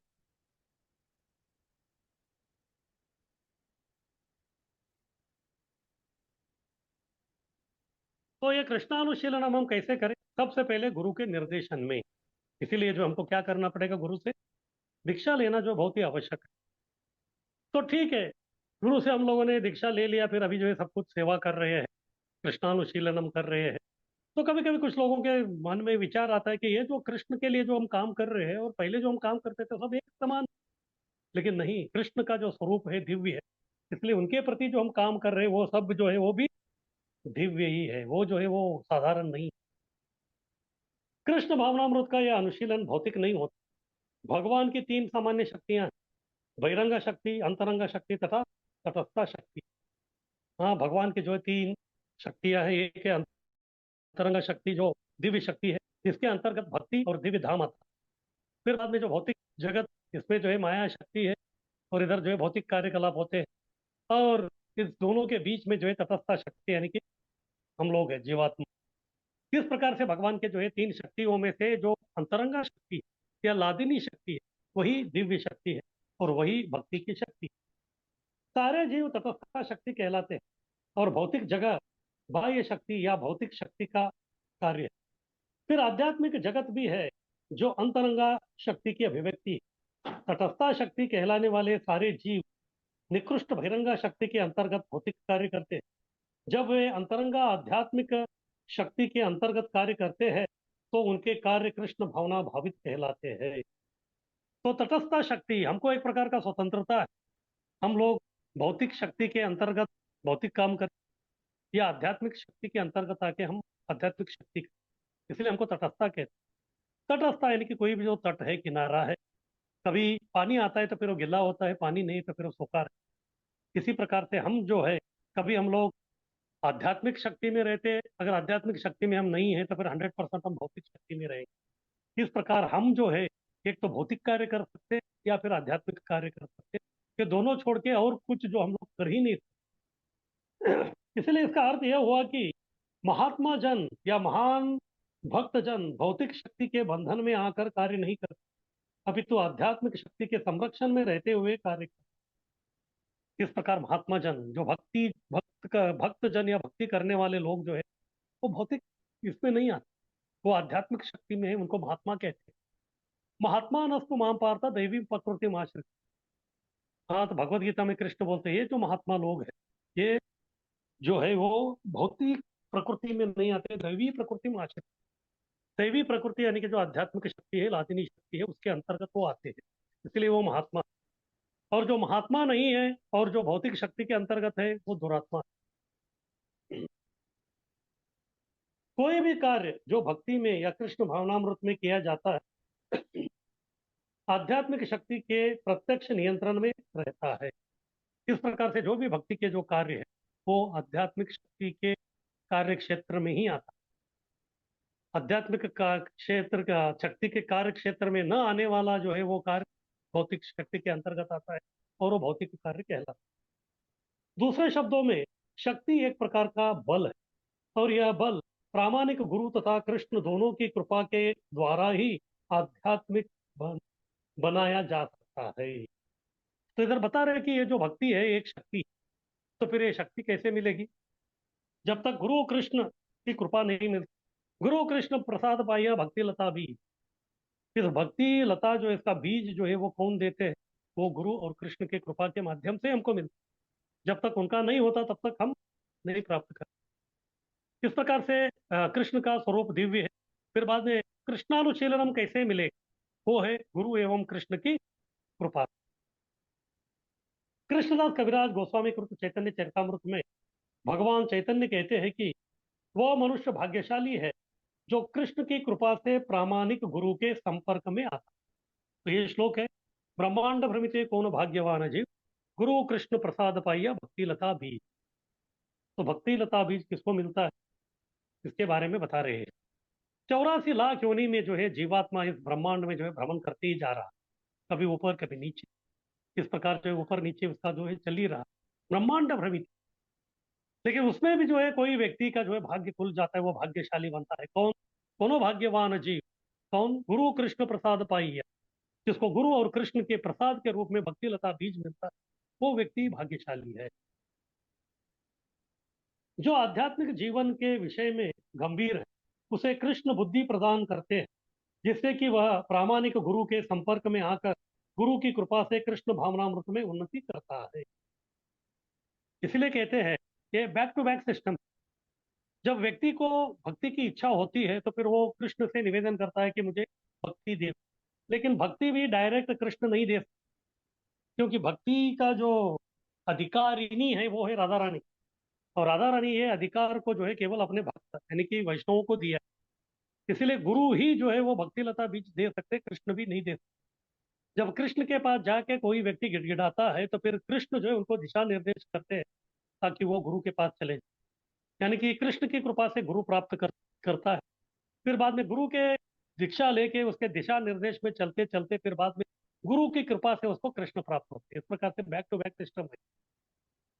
जो आध्यात्मिक जीवन के विषय में गंभीर है उसे कृष्ण बुद्धि प्रदान करते हैं, जिससे कि वह प्रामाणिक गुरु के संपर्क में आकर गुरु की कृपा से कृष्ण भावनामृत में उन्नति करता है। इस तरह कृष्ण भावनामृत का सारा प्रभाव क्षेत्र साक्षात आध्यात्मिक शक्ति कृष्ण तथा गुरु के अधीन में। इसे भौतिक जगत से कुछ भी लेना देना नहीं रहता। हाँ, तो कभी कुछ बोल सकते हैं कि लोग अरे हम तो भौतिक जगत में, ये मंदिर गुरु सब जो है भौतिक लोग हैं। नहीं, ये भौतिक क्षेत्र में रहते हुए भी जो है ये लोग कैसे हैं? ये लोग आध्यात्मिक। जैसे हम लोग देखते हैं अमेरिका का जो दूतावास है, अमेरिकन एम्बेसी, वो भारत में रहते, वो अमेरिका में नहीं है। लेकिन जैसे आप अमेरिका दूतावास में जाएंगे तो देखेंगे तो आपको ऐसा लगता है कि आप अमेरिका में हैं। क्योंकि उधर झंडा किसका है? अमेरिका का है। उधर के जो लोग हैं वो भी अमेरिका के, उधर जो फोटो लगे सब अमेरिका का है। और जब वो व्यक्ति उधर जो बैठे हैं उनका वेशभूषा देखते हैं तो फिर वो अमेरिका का है। जो वो लोग भाषा बोलते हैं वो भी अमेरिका का है। हालांकि वो है भारत में लेकिन वो अमेरिका का दूतावास। इसी प्रकार से ये जो महात्मा लोग हैं भले ही वो भौतिक जगत में क्यों न रहे, फिर भी वो लोग आध्यात्मिक जगत के ही दूत। इस प्रकार से वो लोग जो है भौतिक क्षेत्र में रहते हुए भी आध्यात्मिक शक्ति के अंतर्गत वो लोग जो है बहुत ही विशेष और दिव्य है। अभी आगे प्रभुपाद जी बता रहे हैं कि ठीक, कृष्णानुशीलनम कैसे मिलेगा? गुरु और कृष्ण की कृपा से मिलेगा। तो ठीक है, फिर ये कृष्ण क्या है? इधर कृष्णानुशीलनम जो बोल रहे हैं, ये कृष्ण शब्द का अर्थ क्या है? तो इधर बता रहे हैं कि कृष्ण का अर्थ, कृष्ण कभी अकेले नहीं रहते, अपने स्वांश विभिन्नांश शक्तियों से रहते हैं। कहीं भी आप चित्र देखेंगे, कृष्ण कभी अकेले नहीं दिखेंगे, कम से कम अपने एक गाय के साथ या वंशी के साथ रहेंगे। कृष्ण हमेशा जो है अकेला रहना जो है उनको अच्छा नहीं लगता। इसलिए कृष्ण, यानी कि जैसे हम बोल रहे हैं कि हम कृष्ण की सेवा करेंगे, यानी कि केवल कृष्ण की नहीं, कृष्ण के साथ उनके जो भी स्वजन है, जो भी है, सबका सेवा हमको कर। जैसे अगर कोई कन्या का विवाह हो जाता है, हाँ ठीक है, उसका विवाह जो है उनके पति से हुआ है, इसका अर्थ ये नहीं कि वो केवल उसके पति की सेवा करेगी। नहीं, ससुराल में जितने भी जो लोग हैं उनकी सेवा करना जो है उनका परम कर्तव्य। इसी प्रकार से कृष्ण से हमारा भक्ति जुड़ गई है। इसका मतलब केवल कृष्ण नहीं, कृष्ण से संबंधित जो भी धाम है, उनके भक्त है, उनके जो भी है, उन सब का जो है सेवा करना हमारा परम कर्तव्य। जब हम कृष्ण का नाम लेते हैं तो हमारा तात्पर्य भगवान तथा उनके अनेक अनेक विस्तारों से रहता है। वे अपने स्वांशों, अपने अंश यानी कि विभिन्न अंशों तथा अपनी विभिन्न शक्ति, प्रकार के जो शक्ति है वो द्वारा जो है विस्तार होते हैं। कृष्ण जो हमेशा अकेले नहीं, उनके स्वांश, स्वांश यानी कि उनके जो प्लेनरी एक्सपेंशन, यानी कि राम, वराह, नरसिंह, हाँ, इस प्रकार से वो विस्तारित रहते हैं। यानी कि इनका भी हमको सेवा करनी पड़ेगी। इसलिए हालांकि हम कृष्ण के भक्त हैं, लेकिन इस्कॉन में हम लोग जो है रामनवमी भी मनाते हैं, नरसिंह चतुर्दशी भी मनाते हैं। इस प्रकार से जो है ये करना बहुत आवश्यक। उसके बाद अपने विभिन्न नाम, विभिन्न नाम, हाँ, यानी कि जो जीवात्मा है ये, और उसमें भी जो विशेष जीवात्मा, जैसे बड़े बड़े देवता है, या फिर अन्य जो भक्त लोग हैं, या फिर हमारे गुरु महाराज है, अन्य वैष्णव है, इनकी भी सेवा करनी। उसके बाद उनकी शक्तियाँ, हाँ, उनके जो विभिन्न शक्तियाँ, आध्यात्मिक शक्ति, उसके अंतर्गत आके जो हमको सेवा करनी। इसीलिए कृष्ण का मतलब अकेले कृष्ण नहीं, उसमें उनका स्वाम, उनका विभिन्न नाम, उनका शक्ति, ये तीनों जो है सम्मिलित है।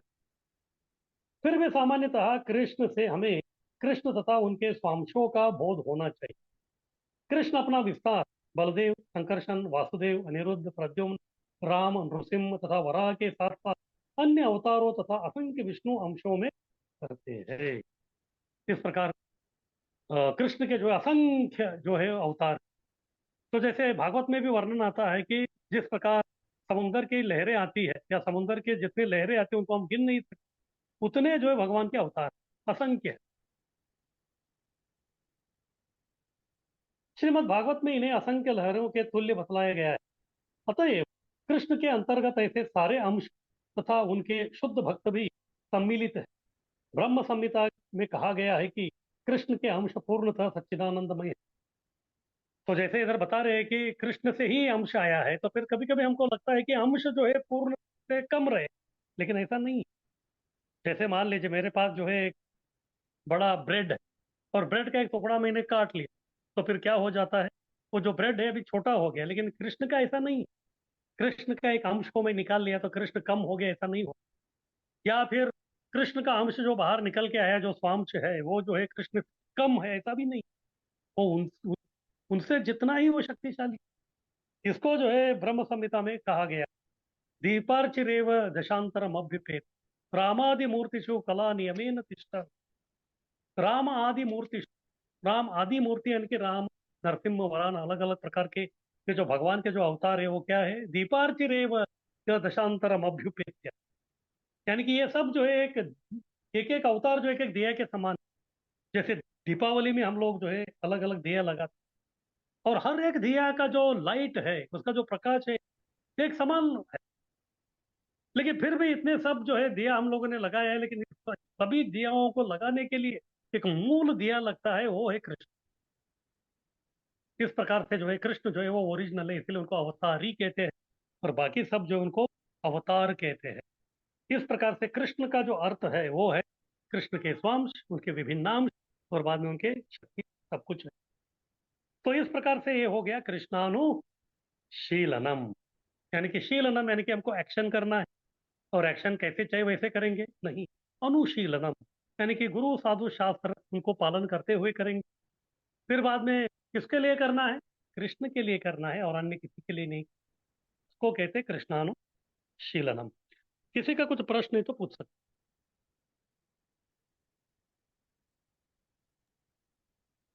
हरे कृष्णा, दंडवत प्रणाम प्रभु जी। एक हाँ। तो जैसा कि हम कहते हैं कि बिना दीक्षा प्राप्त किए या गुरु की हम्म। शरण गए जीवन की हम सफलता नहीं प्राप्त कर सकते या जीवन भक्ति पूर्ण की पूर्णता प्राप्त नहीं कर सकते। तो हम देखते हैं कि बहुत से भक्त ऐसे होते हैं जो किसी पर्टिकुलर गुरु के प्रति पूरी तरह से श्रद्धारत रहते हैं और उन्हें अपना गुरु स्वीकार कर लेते हैं, लेकिन किन्हीं कारणों वर्षों वर्ष तक उनका दीक्षा जो फिजिकल दीक्षा नहीं हो पाता है और वो शरीर छोड़ देते हैं, लेकिन हृदय से उन्होंने गुरु को स्वीकार किया है। तो हम्म। ऐसे भक्तों का क्या होता है प्रभु जी? तो मेरा प्रश्न आपके लिए है, दीक्षा इस शब्द का आपका अर्थ क्या है? अब किसको दीक्षा कहते हैं? गुरु के प्रति समर्पण। हाँ, तो समर्पण जो है इसके लिए जो है कोई कार्यक्रम होना जरूर आवश्यक है, या फिर बिना कार्यक्रम के ही जो है मैं अपने आप को गुरु को समर्पित कर सकता हूँ? नहीं, हम तो बिना किसी का। हरि बोल। आपका आवाज कट रहा है।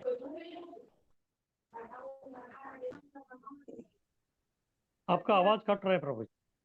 हाँ प्रभु जी, बिना किसी कार्यक्रम के भी हम हृदय से गुरु को समर्पित हो सकते हैं। तो फिर आपका प्रश्न का उत्तर यही है।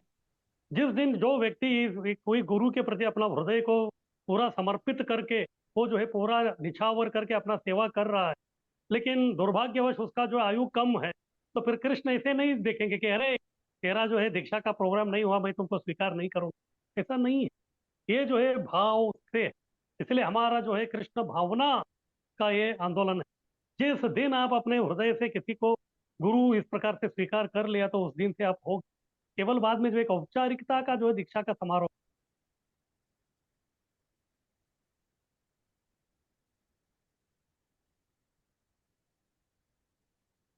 बहुत बहुत धन्यवाद प्रभु जी। हरी बोल। और किसी का कुछ प्रश्न?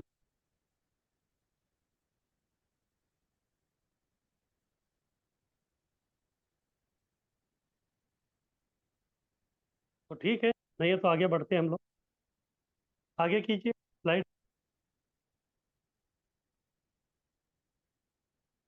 तो अभी तक हमने देखा, सबसे पहला शब्द था शीलना। शीलना यानी कि एक्शन, काम करना है। तो कैसे चाहे वैसे करेंगे नहीं, हमको दिशा निर्देश करेंगे अनुशीलनम, गुरु परंपरा के अंतर्गत। तो ठीक है, किसके लिए करना है? कृष्ण के लिए। तो ठीक है, लेकिन कृष्ण के लिए जो कैसे चाहे वैसे करेंगे क्या? नहीं, वो जो है अनुकूल भाव में होना चाहिए। और एक लक्षण जो है अभी रूप गोस्वामी ऐड कर रहे हैं, वो है अनुकूल न कृष्णानुशीलन। जो भी परंपरा के अनुसार कृष्ण के लिए जो हम लोग काम कर रहे हैं, वो कृष्ण के अनुकूल भाव में होना चाहिए। ये बहुत जरूरी है, कृष्ण की अनुकूल भाव में। भक्ति का अर्थ है उन कृष्ण भावना भावित कार्यों को संपन्न करना जो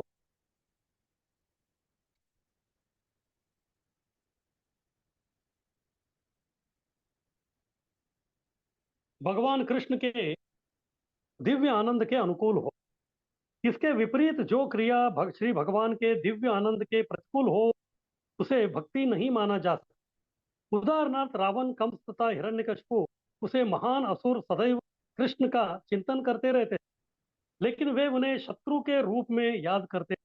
इस प्रकार के चिंतन को भक्ति या कृष्ण भावनामृत नहीं कहा जा सकता। तो रूप गोस्वामी इधर स्पष्ट रूप से बता रहे हैं।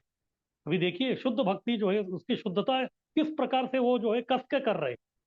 धीरे धीरे एक एक लक्षण करके भक्ति को जो शुद्धाति शुद्ध करते जा रहे हैं। इस प्रकार से अनुकूल भाव में होना चाहिए।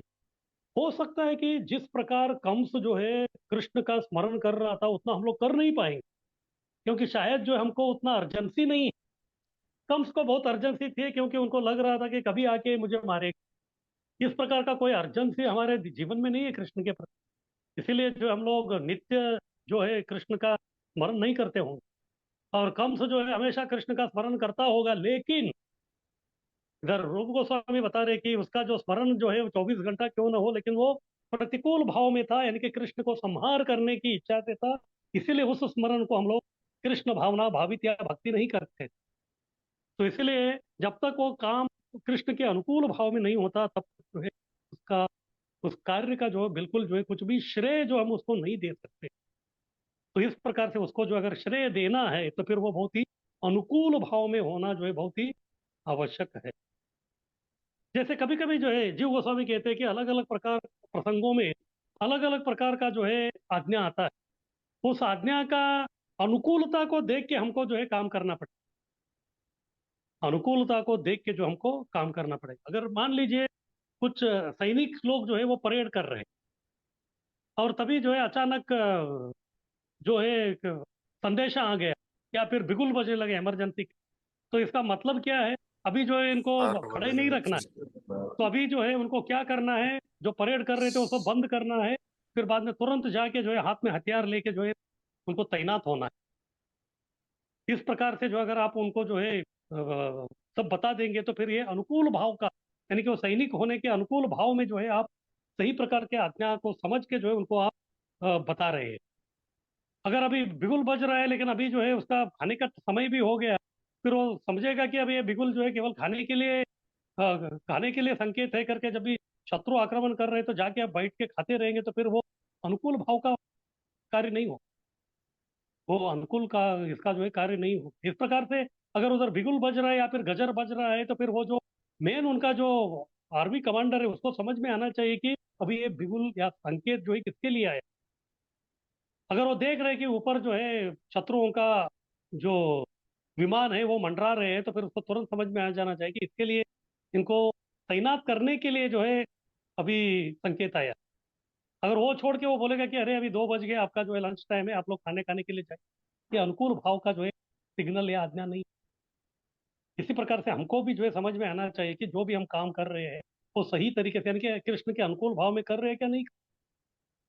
या फिर अभी सामान्य दिन है तभी जो है 2 बज गया है, सायरन बज गया और कोई जो है शत्रु का आक्रमण का कोई विचार नहीं है, तो फिर तभी जो हम उनको बोल सकते कि आप चले जाइए कहाँ, खाना खाने। इस प्रकार सोच के, इस प्रकार अनुकूल प्रकार से हम लोग आज्ञा देते हैं, अनुकूल प्रकार से कार्य करते हैं, बहुत ही महत्वपूर्ण है। अगर किसी को जो युद्ध के लिए तैयार करना है तो फिर उसको बताना पड़ेगा कि अभी आप शस्त्र लेके आइए। फिर अगर किसी को जो है दूसरी जगह किधर जो है भेजना है तो फिर तभी जो है शस्त्र का कोई आवश्यकता नहीं। इस प्रकार शस्त्र कभी धारण करना नहीं धारण करना, इस प्रकार वो सोच समझ के जो है अनुकूल भाव में हमको जो इस प्रकार का कार्य करना चाहिए। इस प्रकार का कार्य करने से जो है हम लोग जो है कृष्ण को प्रसन्न करते हैं। अभी कृष्ण का ही क्यों, अगर कोई व्यक्ति जो है मेरे लिए काम कर रहा है लेकिन वो मेरे अनुकूल भाव में नहीं है तो फिर बहुत मुश्किल हो जाएगा। अभी मेरा पैर में जो है दर्द है लेकिन कोई आके बोल रहा है कि प्रभु जी मैं जो है आपका पैर दबाने वाला। अभी उसके इच्छा तो अच्छा है कि अभी आपका सेवा करने का, लेकिन वो पैर जितना दबाएगा, आपका जो जख्म है उसको जितना टच करेगा, उतना जो आपको ज्यादा तकलीफ होगा। उसका जो काम है वो अनुकूल भाव में नहीं है। इसलिए उसको समझाना पड़ेगा, हाँ आपका भाव अच्छा है लेकिन ये जो मेरे अनुकूल भाव में नहीं। इस प्रकार कभी कभी होता है, हमको लगता है कि अरे हम तो बहुत अच्छे काम कर रहे हैं, नहीं, लेकिन आपका वो जो काम है जिसके लिए आप कर रहे हैं वो अनुकूल भाव में है या नहीं है, ये समझना जो है बहुत आवश्यक। ये अगर आप नहीं समझेंगे तो फिर जो है बहुत मुश्किल हो सकता है। कभी कभी निर्विशेषवादी जन भक्ति को ठीक से न समझकर कृष्ण को उनकी साध सामग्री तथा लीलाओं से पृथक कर देते। उदाहरणार्थ भगवत गीता का प्रवचन कुरुक्षेत्र युद्ध स्थल में हुआ और निर्विशेषवादी कहते हैं कि यद्यपि कृष्ण रोचक है किंतु कुरुक्षेत्र का युद्ध स्थल ऐसा नहीं, ऐसा नहीं हो सकता। कृष्ण और कृष्ण से संबंधित जो भी है वो नहीं दिव्य है। जैसे हरियाणा में जो है कुरुक्षेत्र है। कुरुक्षेत्र जो है वो भक्तों के लिए बहुत ही महत्वपूर्ण स्थान है। क्यों? क्योंकि उधर युद्ध हुआ। लेकिन उसी जो कुरुक्षेत्र है, अगर आप दिल्ली से जा रहे हैं तो दिल्ली और कुरुक्षेत्र के बीच में और एक युद्ध क्षेत्र आता है, उसका नाम है पानीपत। पानीपत में भी युद्ध हो। और बहुत सारे जो मराठी लोग हैं तो उधर जो है उधर जाना ही नहीं चाहते, क्योंकि मराठा लोगों का जो है बहुत ही बड़ा जो है पराजय हो गया।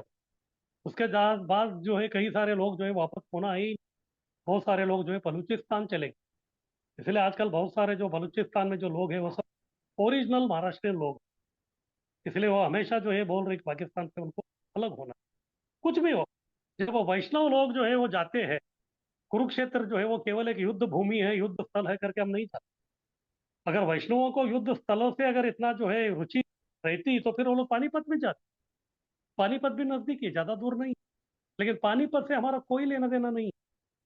हम लोग कुरुक्षेत्र इसलिए जा रहे हैं, वो हाँ वो युद्ध स्थल है, लेकिन वो युद्ध स्थल में कौन थे? भगवान कृष्ण।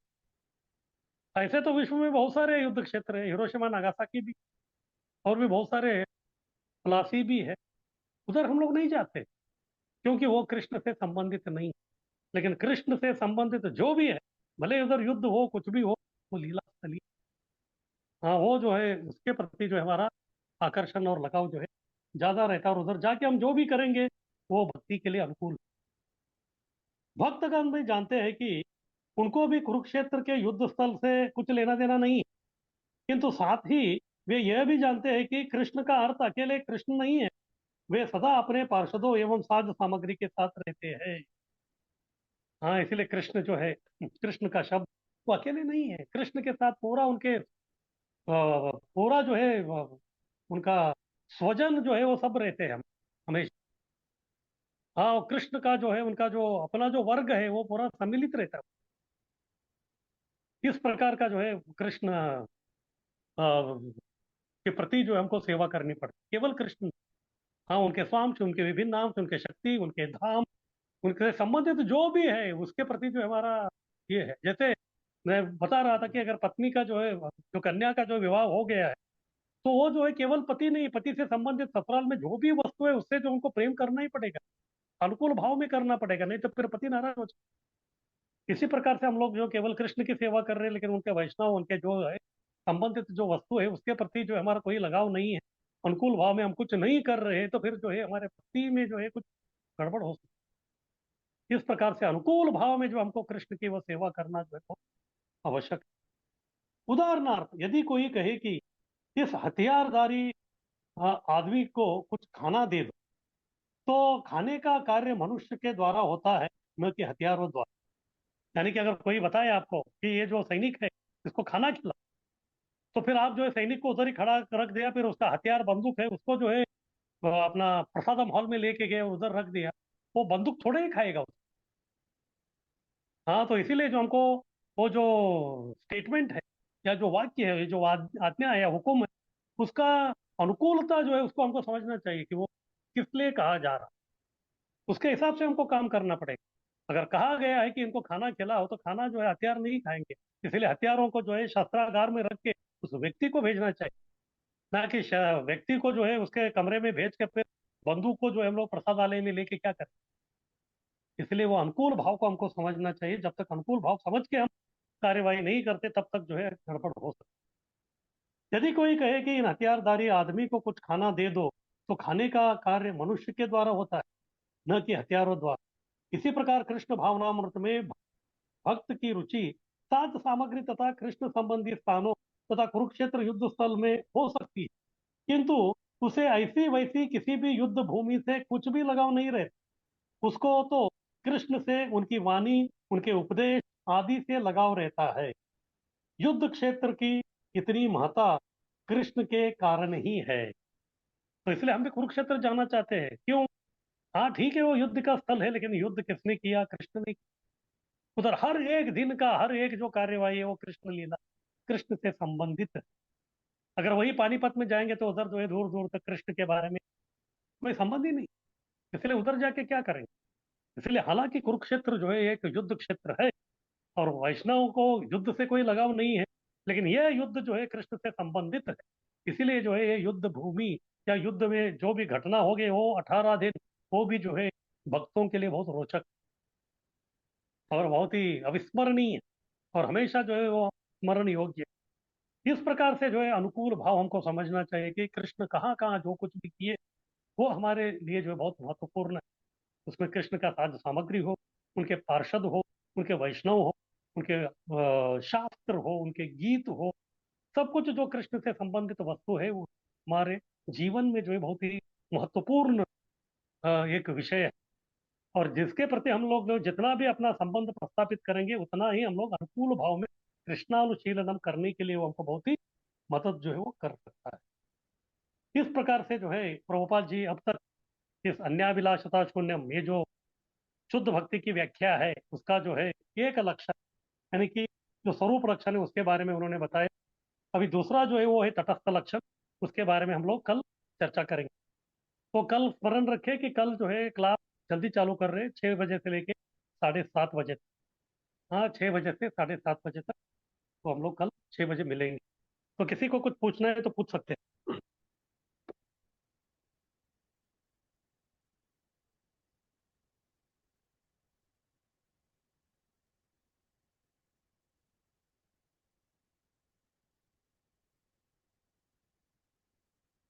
ठीक है, अगर किसी का कुछ हरे है नहीं है। हरे कृष्णा प्रभु जी, दंडवत प्रणाम। हाँ, बोलिए प्रभु। प्रभु जी, युद्ध का क्षेत्र जो भक्तों के लिए रोचक क्यों है, जरा थोड़ा विश्लेषण करेंगे। युद्ध का क्षेत्र भक्तों के लिए रोचक नहीं है। कुरुक्षेत्र युद्ध रोचक है क्योंकि वो हाँ, कृष्ण का से संबंधित है। हाँ, बाकी वही कोई युद्ध क्षेत्र से हमारा कोई लेना देना नहीं है। वही क्या है उसमें थोड़ा विस्तार अभी जो कुरुक्षेत्र है वो क्यों महत्वपूर्ण है बताइए। वहाँ धर्म युद्ध हुआ क्यों? था इसलिए। हाँ, तो धर्म युद्ध क्यों हो गया हो, उस युद्ध को धर्म युद्ध क्यों कहते हैं? पांडव धर्म पर थे, भगवान श्री कृष्ण के साथ। हाँ, तो भगवान कृष्ण उधर थे ना। हाँ, हाँ। हाँ, तो इसीलिए जो है वो बहुत रोचक है हमारे। तो बाकी जो युद्ध है उसमें ना पांडव थे और ना कृष्ण थे, इसीलिए उससे हमारा कोई लेना देना तो ये 5 पांडव प्रभु जी किसके प्रति गए, थोड़ा बता सकते हैं प्रभु जी। अभी नहीं। आप जो है ये, मैं जो लेक्चर 2 घंटा जो बोलता हूँ उसके बारे में कुछ पूछते नहीं है। आपका दूसरा नहीं, जो है 10वां 11वां 12वां प्रश्न रहता है। नहीं प्रभु जी, मैं आप भी सुना हूँ क्योंकि मेरा सेवा था मंदिर में। हाँ, तो ठीक है, अभी मैं आज पांडवों के बारे में नहीं बताया। जब पांडवों के बारे में बताऊंगा तभी प्रश्न कीजिए। हरे अभी कृष्णा। पिक्चर खत्म होने को आ गया, आप आके बैठ के पिक्चर के बारे में अभी प्रश्न मत कीजिए। नहीं, नहीं, नहीं, कल सुनूंगा प्रभु हाँ, जी। मैं पांडवों के बारे में कुछ बोला ही नहीं है। नहीं, युद्ध था, युद्ध का था इसलिए पूछा प्रभु जी। हाँ, लेकिन वो युद्ध के बारे में मैं क्यों कह रहा हूँ आप जो है पूरा सुन लीजिए आज, फिर कल प्रश्न कीजिए मुझे, ठीक है? पूरा धन्यवाद प्रभु लेक्चर सुनिए आप आज। जी। धन्यवाद प्रभु जी। हरे